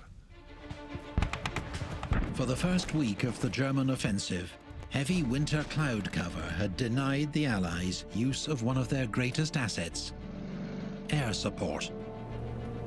Finally, on the 23rd of December, the skies over Bastogne cleared. Allied air forces were able to drop ammunition, medical supplies, and food to the besieged defenders. We got a break in the weather, and some C-47s came in and threw out some bundles of ammo.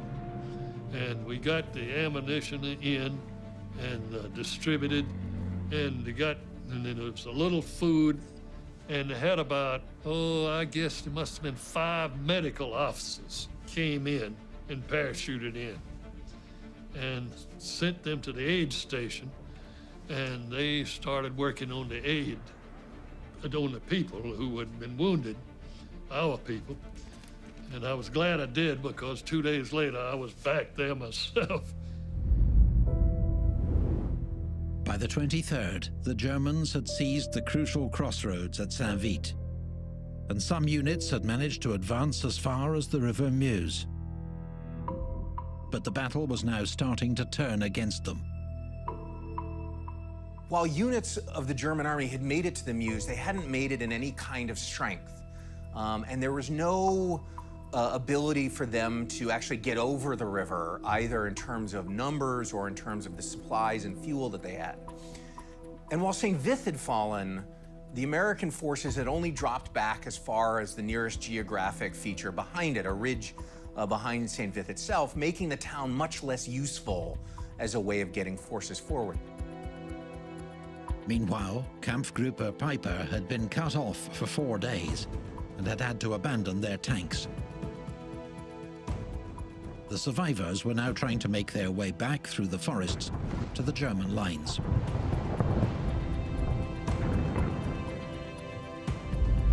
Patton's Third Army was now fighting its way towards Bastogne from the south, making a deep inroad into the bulge, or salient, created in the Allied lines by the German advance, the bulge that later gave its name to the battle. The classic way to deal with the kind of salient, the kind of bulge that ended up after the German offensive had taken place, is actually not to push it back from its farthest reach, it's to pinch off the shoulders. That is, to try to cut the neck of the salient and force the German forces within that to surrender. On the 26th of December 1944, Patton's armies broke through to the villages around Bastogne. The following day, a corridor was opened to get supplies and reinforcements in and casualties out of the town itself.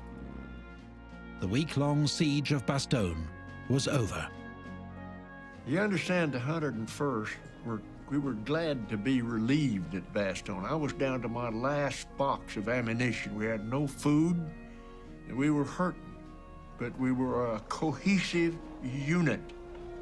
We were relieved and not rescued, because as soon as we were refitted with ammunition, food, and got new weapons and so forth, we moved out into to cut off the German salient. And that's where we had our killing time so much, in the Beaujolais Wood, where we cut them all. Despite mounting evidence that the battle was lost, Hitler ordered German soldiers to continue their attacks. He had one last wild gamble to make before he was prepared to call off the offensive. On New Year's Day 1945, in a desperate effort to regain the initiative, Germany's depleted Luftwaffe launched a large-scale surprise attack on Allied airfields in Belgium and Holland. The Allies, caught off guard, lost 276 aircraft damaged or destroyed, but 304 German aircraft were destroyed, effectively wiping out the Luftwaffe. A few days later, Hitler called off the offensive, ordering the withdrawal of German forces from the Ardennes, including the few remaining SS Panzer divisions. But fighting continued for another 3 weeks.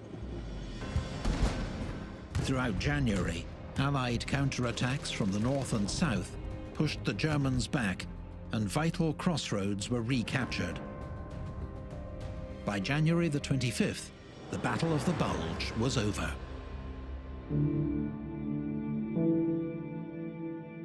Allied victory came at a high cost. The number of American casualties has been estimated at 75,000, with 29,000 killed or missing, making it the deadliest battle fought by the US Army in World War II.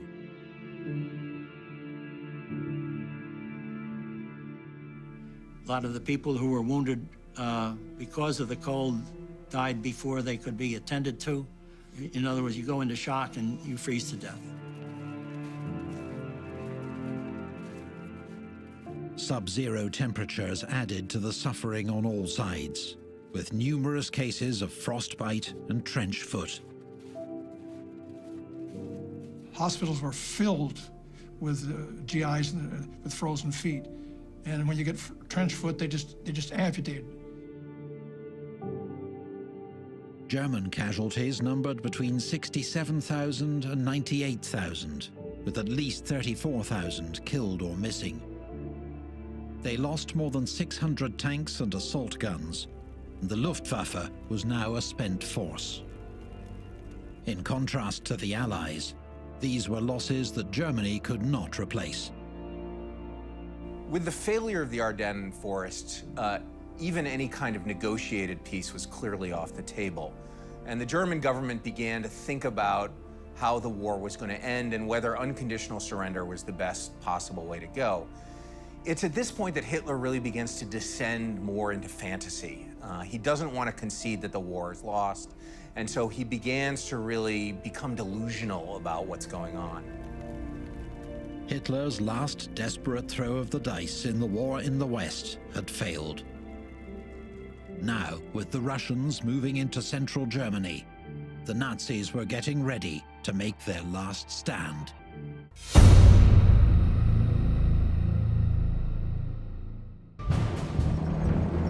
In January 1945, Hitler's last offensive in the West, known as the Battle of the Bulge, had ended in catastrophic defeat. In its wake, the Allies were able to fight their way through the Siegfried Line fortifications that defended Germany's frontier from invasion. In the east, Stalin's Red Army was just 50 miles from Berlin. To most, Nazi Germany's defeat seemed inevitable, merely a matter of time. But not all Germans were ready to give up. They're now fighting on German soil. So they're defending their own homes, their families, their own territory against the invader.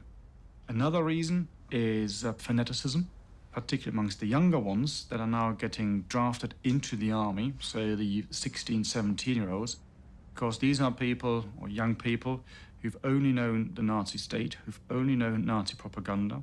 So to them, slogans like, Germany must live even if we die, you are nothing, your people is everything, actually do mean something. So they're quite willing to sacrifice themselves.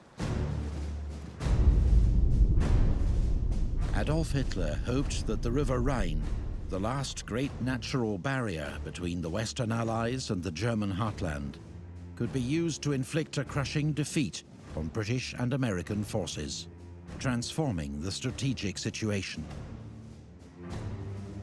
Hitler's still fighting on out of a mixture of calculation and delusion. The calculation is that if the Germans can hold the Western Allies at the Rhine, they can potentially split apart this kind of awkward alliance between the Western democracies and the Soviet communists. But there's also a strong sense of delusion in what Hitler's thinking. He's fantasizing about units that got destroyed months ago. He's trying to organize things that simply aren't going to work. He's refusing any kind of thought about surrender or about peace. The Allied Supreme Commander, General Dwight D. Eisenhower, knew full well that the Germans would mount fierce resistance along the Rhine. Not just a formidable natural barrier, but a hugely important symbolic frontier for the German people. Die Rheinromantik spielte eine große Rolle. Es war eine nationale Katastrophe im Bewusstsein vieler, wenn es dem Feind gelang, den Rhein zu überschreiten. Denn dann fragte man sich, wo sollte denn dann wohl noch die Möglichkeit bestehen, sich zu widersetzen, wenn nicht hier? In the spring of 1945, Eisenhower commanded one of the most powerful armies ever assembled. By March, its 3 army groups had entered Germany and reached the banks of the Rhine. All were now vying with each other to be the first across. In the north was 21st Army Group under British Field Marshal Bernard Montgomery, comprising 1st Canadian Army, British 2nd Army, and US 9th Army. In the center, US General Omar Bradley's 12th Army Group, with US 1st and 3rd Armies. And further south, General Devers' 6th Army Group, with US 7th and French 1st Army. Since the breakout from Normandy, Eisenhower had wrestled with 2 competing strategic options. One of them was what was called the narrow front or knife thrust approach, which was to pour all the resources he had into a very narrow assault towards Germany and towards the Rhine River. The other was what was called the broad front strategy, which was to parcel out his resources and men among all of his armies and all of his units and advance in an extremely broad front across the whole of Western Europe towards Germany. Eisenhower ended up choosing the broad front and having everybody advance at the same time, sometimes not to the liking of his best generals. Both Patton and Montgomery were very strongly in favor of a knife thrust, although they differed, unsurprisingly, about who should be the one to carry that out. Each army group was given the freedom to organize and pursue its own approach to crossing the Rhine, and did so according to form. Montgomery began planning a giant set-piece operation to get 21st Army Group across the river, involving airborne drops and huge amounts of artillery and engineering support. Further south, Patton would rely on speed and initiative to get 3rd Army across wherever an opportunity arose. The Allied dream was to capture a major bridge over the Rhine intact, but it was thought to be a huge long shot. The Germans could be relied on to blow every bridge as soon as they'd retreated across the river. The Germans were desperate to destroy the bridges over the Rhine because once the Allies crossed the Rhine, it would be very, very hard to stop them, because the Allies would be able to use the still existent and still usable infrastructure that the Germans had, including, for example, the motorways, the autobahns. So this really was the last line of defense that the Germans could expect, perhaps, to hold against the Allies in the West.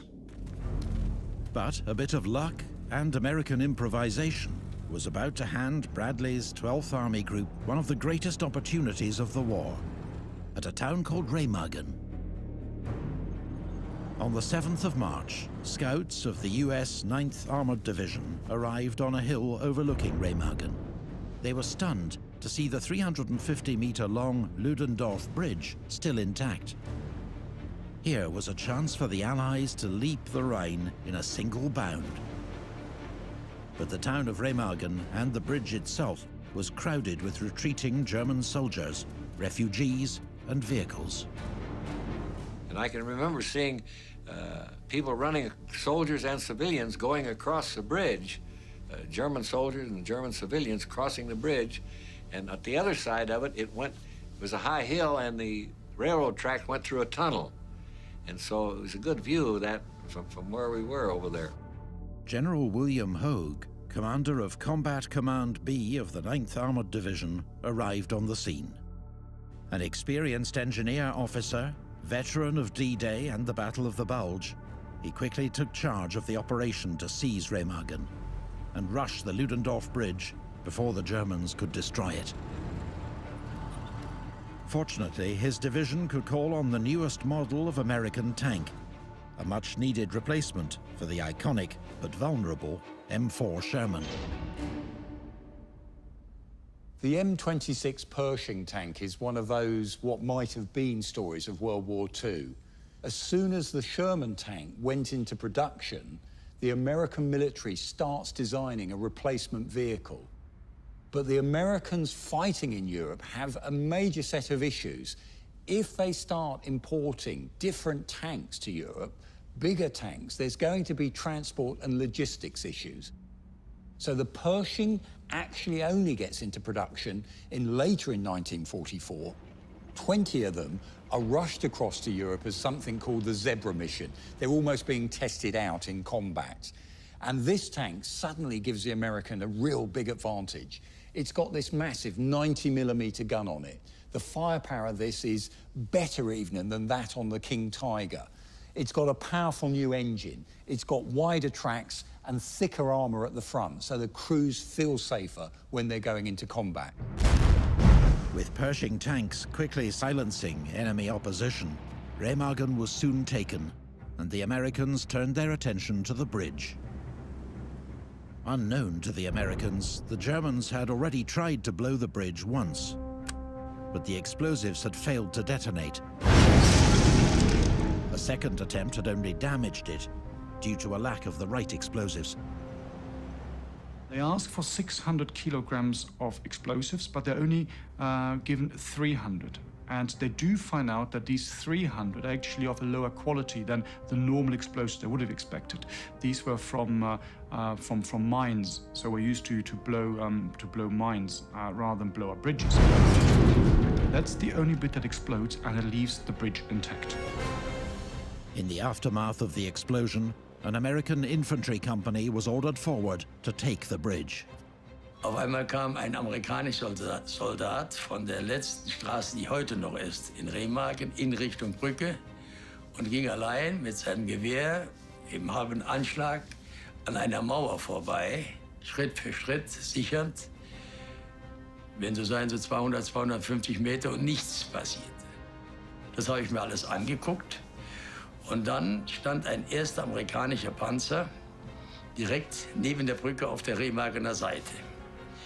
Da wusste ich, jetzt Heinrich, wird's Zeit, jetzt musst du abhauen. A Pershing tank helped to clear a path for the infantry. The infantry come under fire from machine gun nests that are positioned in the towers either side of the bridge. The Pershing tanks fired back at those towers, knocking out the machine gun positions. US soldiers venturing onto the bridge knew the Germans might try to blow it again at any minute, and this time succeed. They were joined by 3 Army engineers, led by Lieutenant Hugh Mott. He was later interviewed for Allied newsreels. After the infantry had taken the town of Remagen, the task force commander, Lieutenant Colonel Engelman, called me up and ordered me out on the bridge to do some reconnaissance. I was to find out what demolitions were on the bridge and if the bridge would take traffic, and if not, how long it would take to repair the bridge for traffic. Later in life, Mott recalled his feelings, walking onto a bridge that might be blown sky high at any minute. There wasn't a whole lot of firefighting, really, that first afternoon there. And in fact, the firing was a little firing here and there, and you was asking about a feeling you had. When you went out on that bridge, it just felt like they just laying back there in the shadows saying, come on, baby. Come on across here, and we'll get you and the bridge both at the same time. You know, that's the kind of feeling that you had. Under nothing more than sporadic sniper fire, the first American squad reached the end of the bridge without a single casualty. Along the way, they and the engineers disabled as many charges as possible.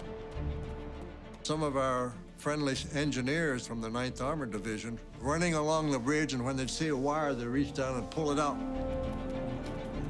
9th Armored Division had crossed the Rhine. Reinforcements were soon on their way. I received orders to cross the bridge as rapidly as possible.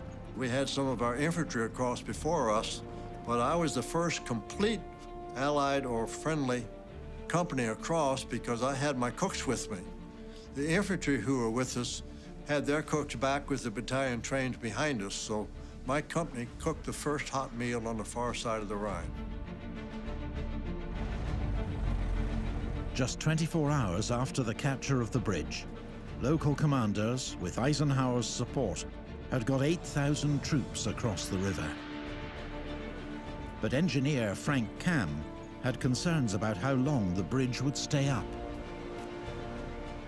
The bridge was obviously damaged. As we went across, there were holes in the bridge, and we dodged around them driving across. And also, as we crossed, I looked up on the right, and I saw on the truss there was a big break in the truss that the Germans had exploded. And I could tell that if that truss were to go all the way, the bridge would collapse. So as soon as we got across the river, I went up to the colonel of the regiment I was supporting. I said, "Sir, that bridge needs engineer work on it. Do you want me to have my company stay back and work on that bridge? Or do you want me to support our infantry that are forward up here?" He said, "Stay with us." And I said, "That's a good," I felt safer that way. While American troops fought to enlarge their bridgehead across the Rhine, behind them, engineers worked round the clock to shore up the damaged Ludendorff Bridge. They also set up more crossing points, using landing craft, boats and pontoon bridges to get more troops across the Rhine as quickly as possible. Hitler was furious when he heard that the Allies had captured a Rhine bridge intact.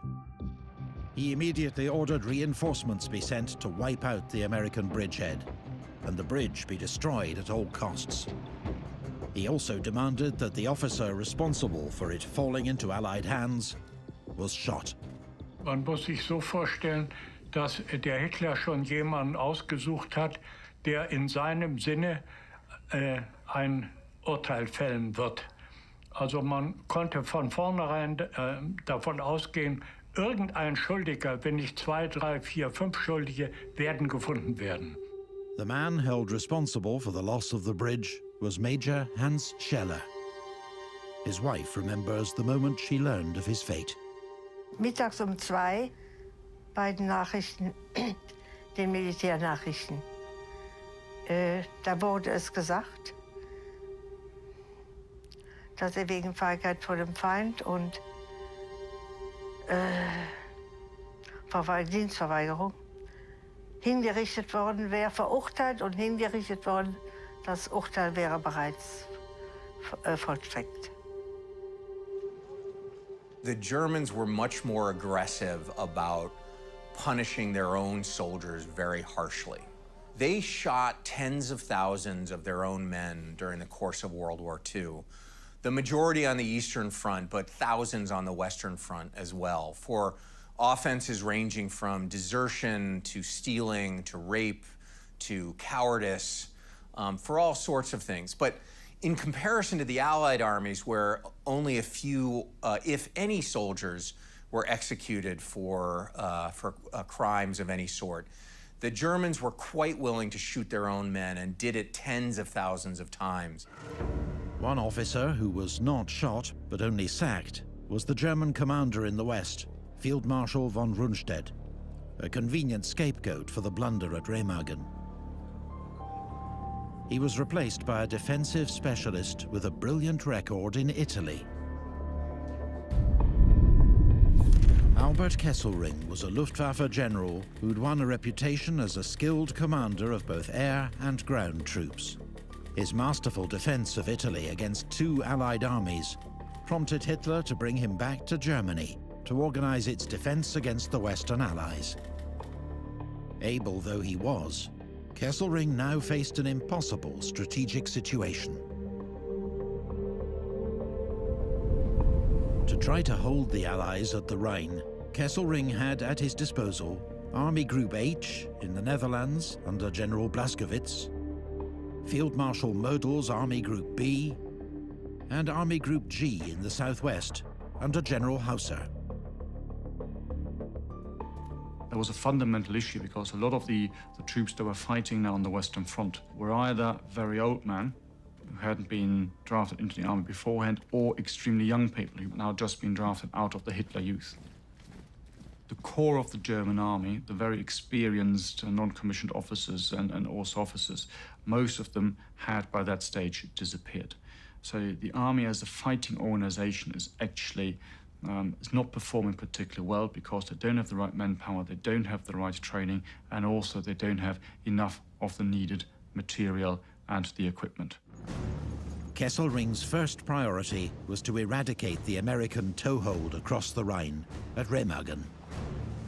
The Americans had moved thousands of reinforcements into the bridgehead, using the Ludendorff Bridge itself, as well as pontoon bridges their engineers had built alongside it. The Germans now mounted a series of increasingly daring attempts to destroy them. Everything they had, they threw at it, trying to bring the bridge down. To use air power, and they used some of the very latest planes that they have. These included the world's first operational jet bomber, the Arado 234 Blitz. With a top speed around 460 miles per hour, the Blitz could outrun Allied fighters and ground fire to deliver its 1.5-ton payload. The jets flew 9 sorties over 6 days, but never hit their target. To protect their prized crossings, US First Army assembled the greatest concentration of anti-aircraft guns seen in the entire war. Nearly 700, as well as fighter cover. US forces claimed to shoot down more than 200 of the 367 aircraft sent to attack the bridge. With the Luftwaffe unable to get through, the Germans brought up a Karl Gereit 540mm mortar, of a type seen here, to shell the bridge. It missed its target 14 times before breaking down. So it was time to unleash one of Hitler's terrifying new wonder weapons.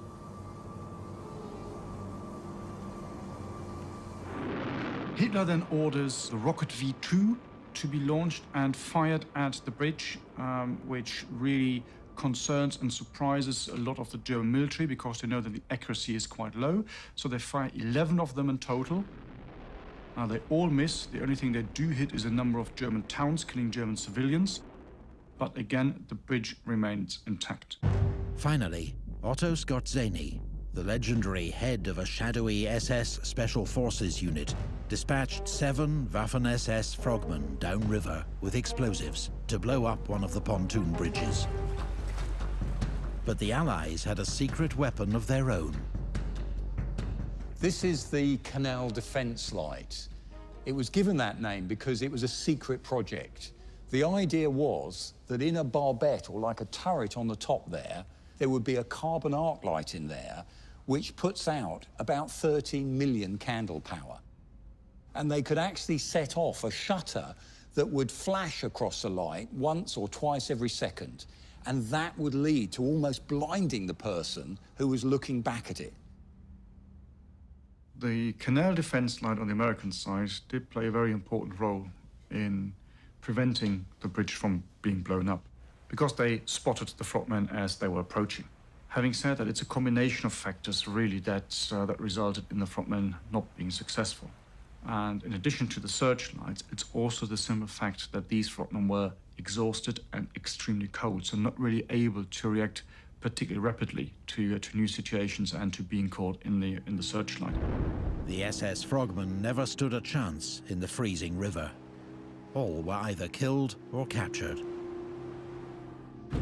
10 days after its capture, in the middle of the afternoon on the 17th of March, Ludendorff Bridge collapsed.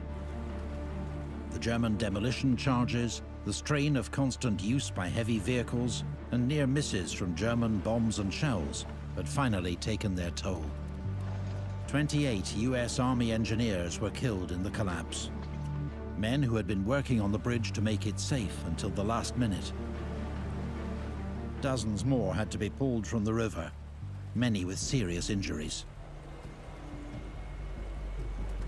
By the time the bridge collapsed, the Americans had got 25,000 men over the Rhine at Remagen, using the Ludendorff Bridge, pontoon bridges, ferries and landing craft. And on the far shore, they'd carved out a bridgehead 25 miles wide and 8 miles deep. But to bring their full might to bear on Germany's defenses, the Allies would have to find more places to cross the Rhine. It was one bridge, and the Allies couldn't get all of their forces across a single span over the Rhine. With the broad front strategy that Eisenhower was following, the Allies didn't need just one bridge. They needed lots of bridges and lots of ways across the Rhine to get all of their forces over. About 80 miles north of Remagen, the British 21st Army Group under Field Marshal Montgomery was preparing its own Rhine crossing near Wiesel. But here, the Germans had successfully blown up rail and road bridges in time. So Monty had come up with Operation Plunder, the largest British-led operation since D-Day, involving more than 1.2 million men. While Monty didn't have a bridge, he did have a very powerful and experienced force. The Rhine crossing would be led by the British Second Army, the strongest army Britain had ever put in the field, alongside 1st Canadian Army, US 9th Army, and the US 18th Airborne Corps. This was very much a Montgomery-style battle in that he provided as much firepower to cover the assault as possible, and in addition, a further airborne drop. The lesson of Market Garden, which perhaps hadn't needed to be learned, was that airborne forces functioned best when they could link up with ground forces as rapidly as possible. Operation Plunder and its airborne element, Operation Varsity, was a vast undertaking, requiring 60,000 tons of ammunition, 59,000 engineers, and 30,000 tons of engineering supplies, as well as the transport of hundreds of landing craft and amphibious vehicles to get the assault troops across the Rhine. To Monty's great irritation, a few hours before Plunder was launched, he got news that his arch-rival, General Patton, had beaten him across the Rhine. In the south, near Mainz, his 5th Infantry Division had made an improvised crossing in a mix of assault boats, landing craft and amphibious vehicles. They'd required no assistance from artillery, bombers or airborne troops, all of which Patton's boss, General Bradley, was keen to point out in his communique. But Monty was not to be distracted. Not even by a visit from British Prime Minister Winston Churchill, who was determined to witness the historic crossing of the Rhine in person. At dusk on the 23rd of March, 3,500 Allied guns began blasting German positions on the far bank of the Rhine. 3 hours later, Operation Plunder got underway, as troops of the 51st Highland Division plunged into the river aboard their Buffalo amphibious armoured transports. The idea is that this Buffalo would be capable of carrying, as I say, 36 infantry or a load of supplies. With a 3-man crew, we were able to use these quite effectively. The idea being that if you're on a river with a fast-flowing current, you have to aim for the opposite bank at an angle of about 45 degrees, so that when the current catches you, it takes the rear end down with the flow of water, and you are then at right angles to the bank. One of these pioneering amphibious vehicles is today housed at the UK's Tank Museum. The Buffalo could take 30 soldiers under some form of protection down the steep banks of the Rhine into that fast-flowing river that's sweeping off towards the sea. It powers them across, and on the far side of the bank, it can release its ramp at the rear and let those soldiers off into the attack. So the attack went in first thing in the morning. 600 Buffaloes were used to take about 30 soldiers per trip across the Rhine, up the other side, and some of them sat there and gave covering fire with their Polston cannons. As we approached the river in these Buffaloes, we were all very cheerful. And as we got near to the river, the Buffalo was bumping us about a little bit, but it was all prepared and everything was organized, everything was under control. We got to the river and then the Buffalo reared up in the air, nosedived down into the river and deep into the river with a small draft separating us. And all of a sudden, everything went quiet. And then David Reed started to play his mouth organ. And then the next thing, the boys in the Buffalo started to sing. And the cheerful atmosphere, feeling returned. And we went across the Rhine to the accompaniment of the mouth organ and everybody singing in good heart, in good spirits. As British and American infantry crossed the Rhine in the early morning of the 24th of March, Allied tracer fire and shells streamed overhead to keep German heads down and to mark out landing spots. Trooper Peter Davis was driving one of the Buffaloes across the Rhine. Monty had put down such a tremendous barrage with artillery, as he did with most major attacks, and the barrage over the Rhine was tremendous. And then, of course, the smoke screen was put down and we were given the order to go. And we were loaded up with infantry. We got to the other side. We took the first load straight in and got them out of the bank. German defenders were outnumbered and outgunned and put up only sporadic resistance in the face of the Allied onslaught.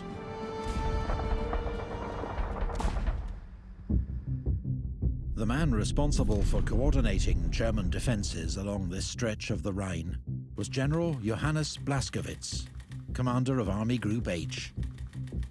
He initially had a promising career, but after speaking out against SS atrocities in Poland, he was sidelined for 4 years, finally being given command of German forces in southern France in 1944. An experienced and capable commander, he knew full well that he faced a nearly hopeless task in defending the Rhine frontier. Blaskowitz's Army Group H looked impressive on paper, but most of its divisions were only 3,000 to 4,000 strong, compared to a typical Allied divisional strength of 16,000 men. What's more, his troops were desperately short of artillery and tank support.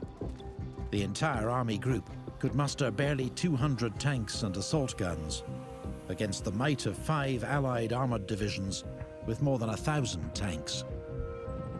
Most of them had very little in the way of equipment or tanks or vehicles left. German industry had been destroyed for the large part either by occupation or by the strategic bombing.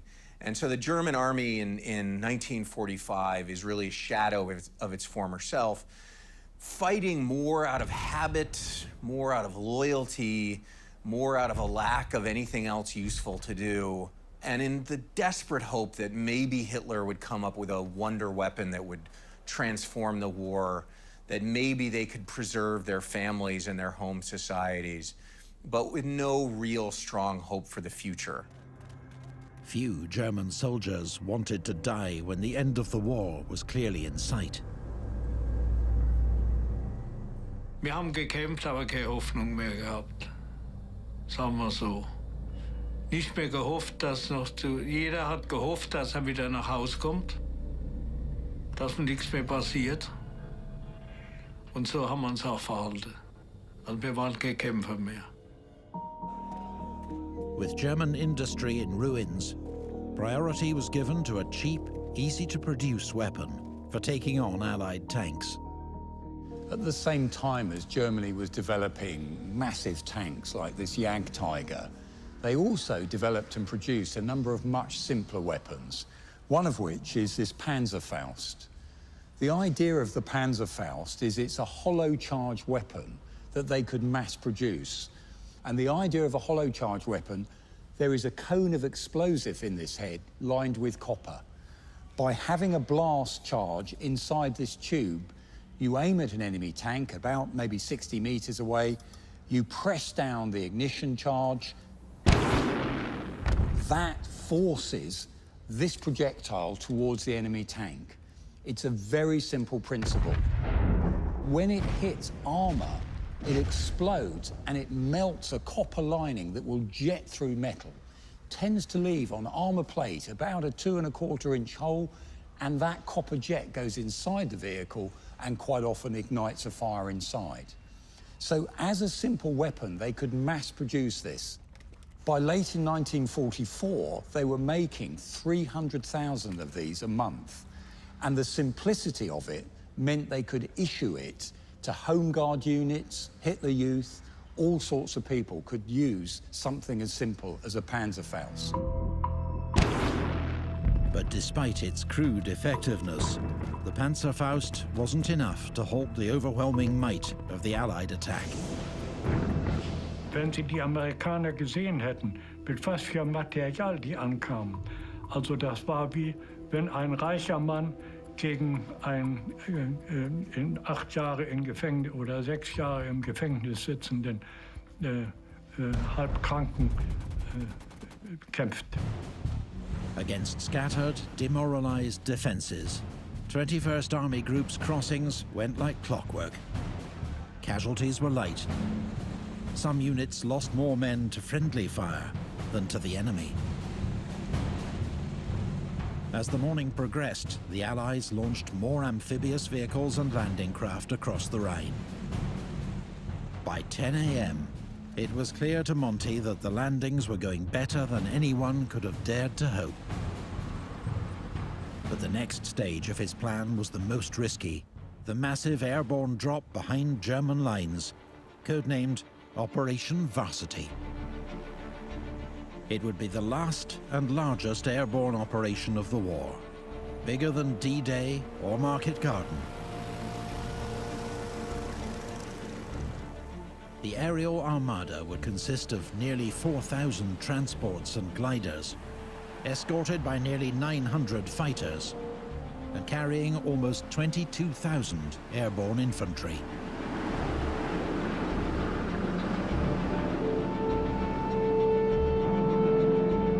At 9:45, Allied artillery fell silent to avoid hitting their own aircraft, and all eyes strained skyward. It was daytime, 10 o'clock in the morning.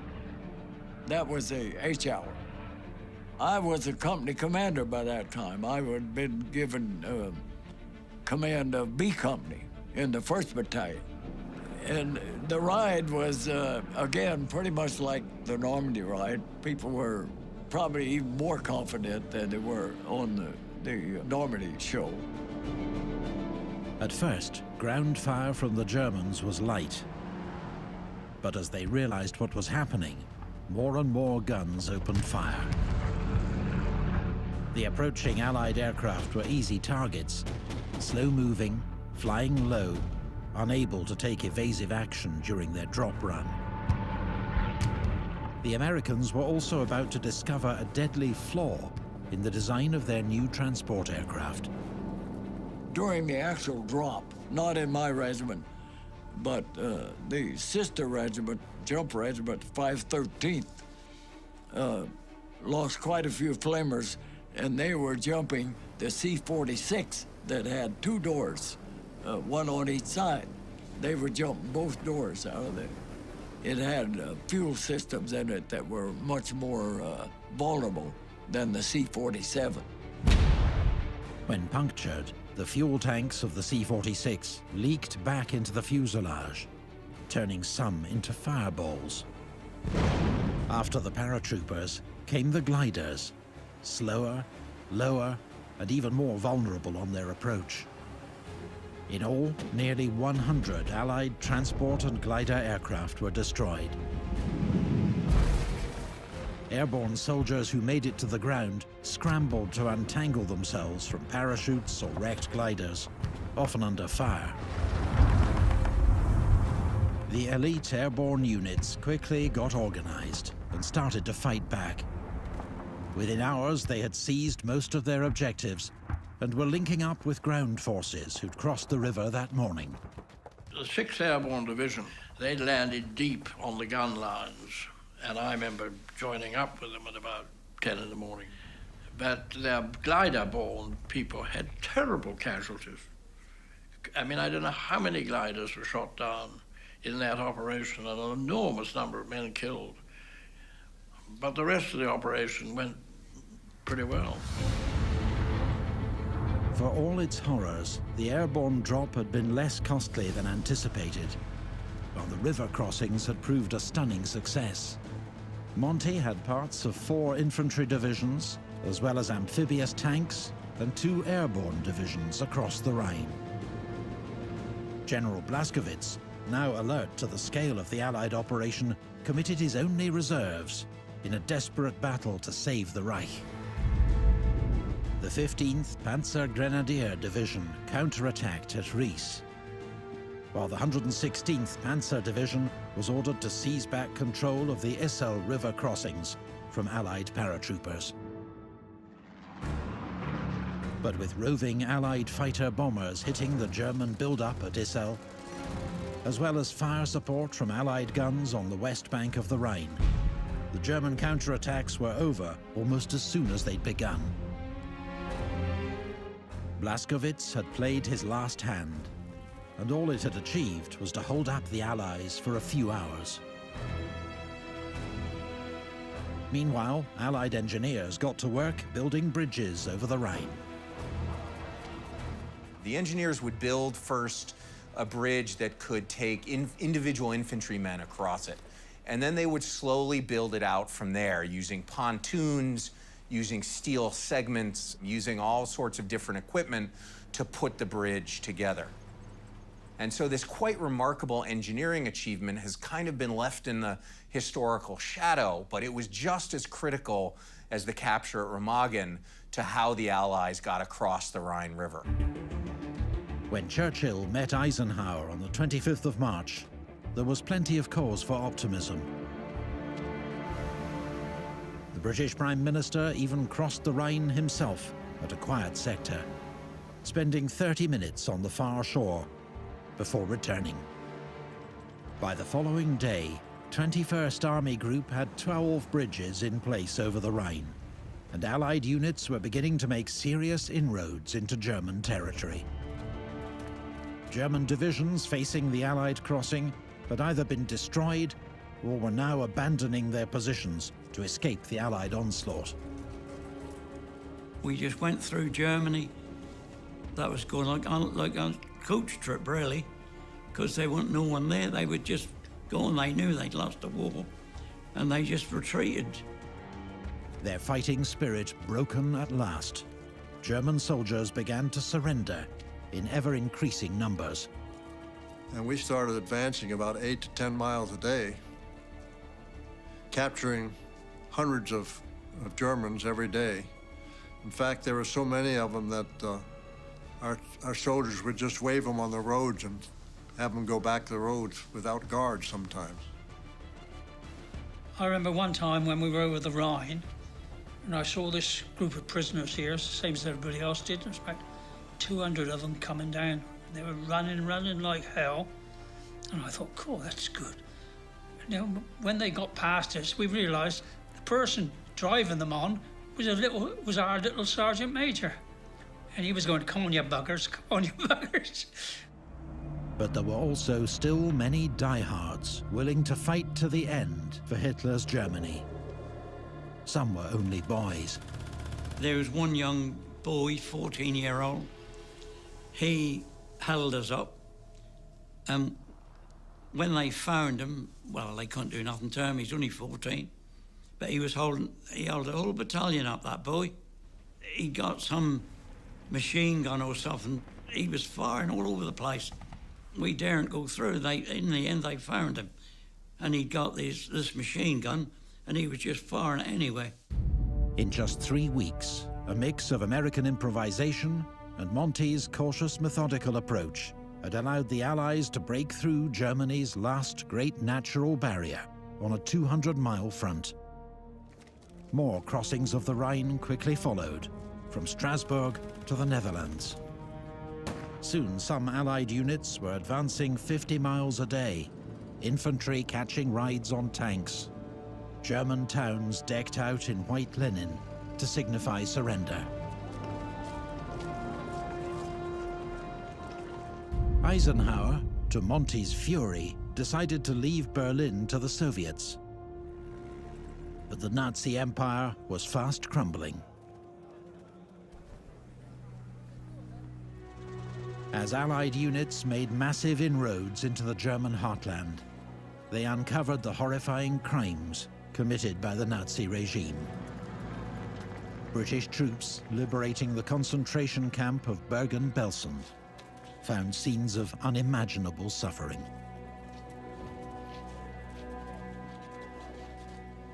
We didn't know anything about concentration camps. Never heard of them. Never did ever heard of them. What we didn't realize that on one side was the male concentration camp, on the left was the female. That there were a total of 60,000 there, that what we could smell and see were rags all over the place.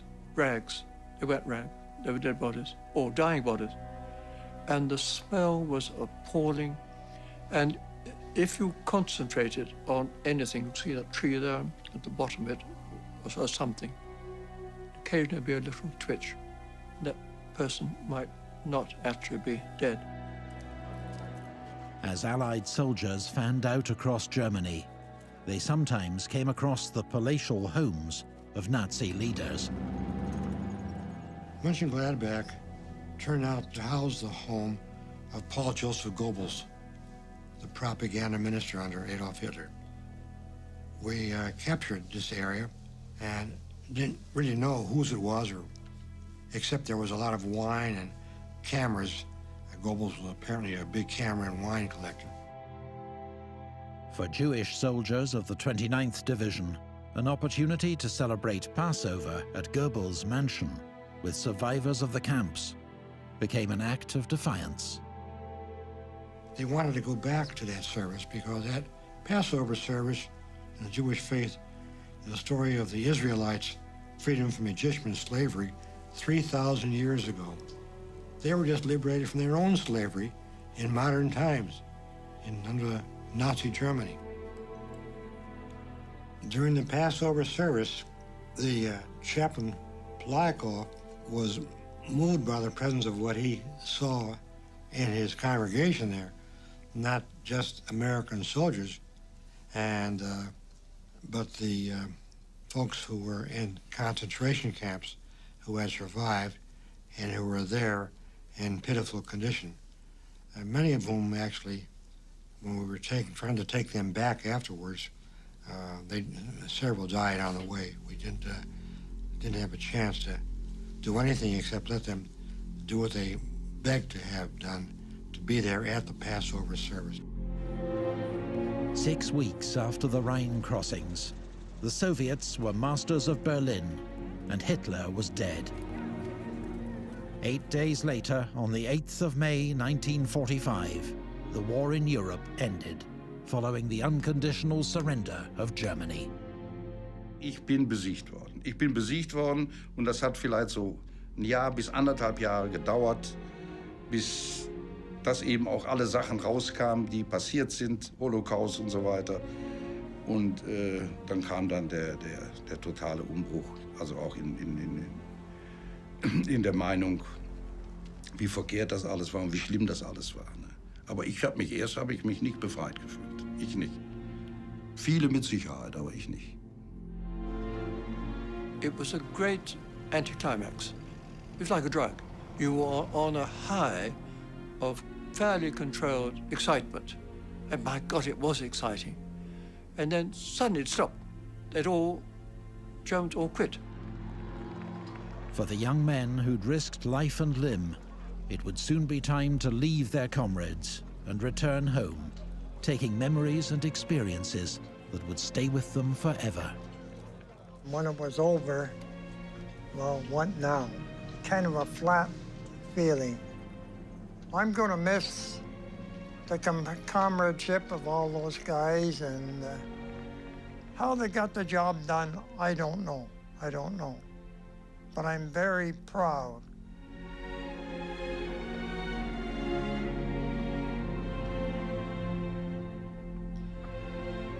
To have served with those guys.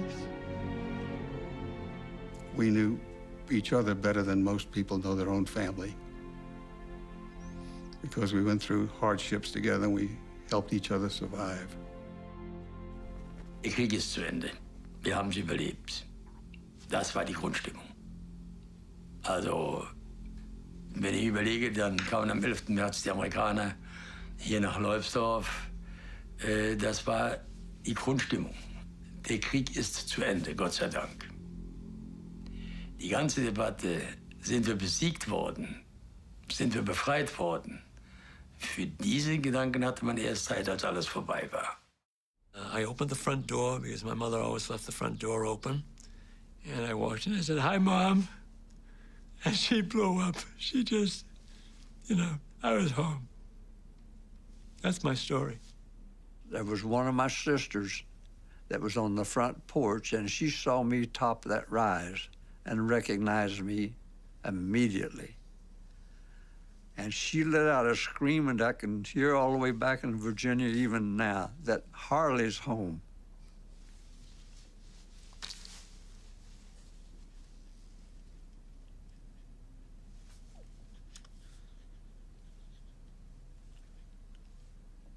Getting off that train, and all these people were cheering and hollering and clapping and so glad to see me.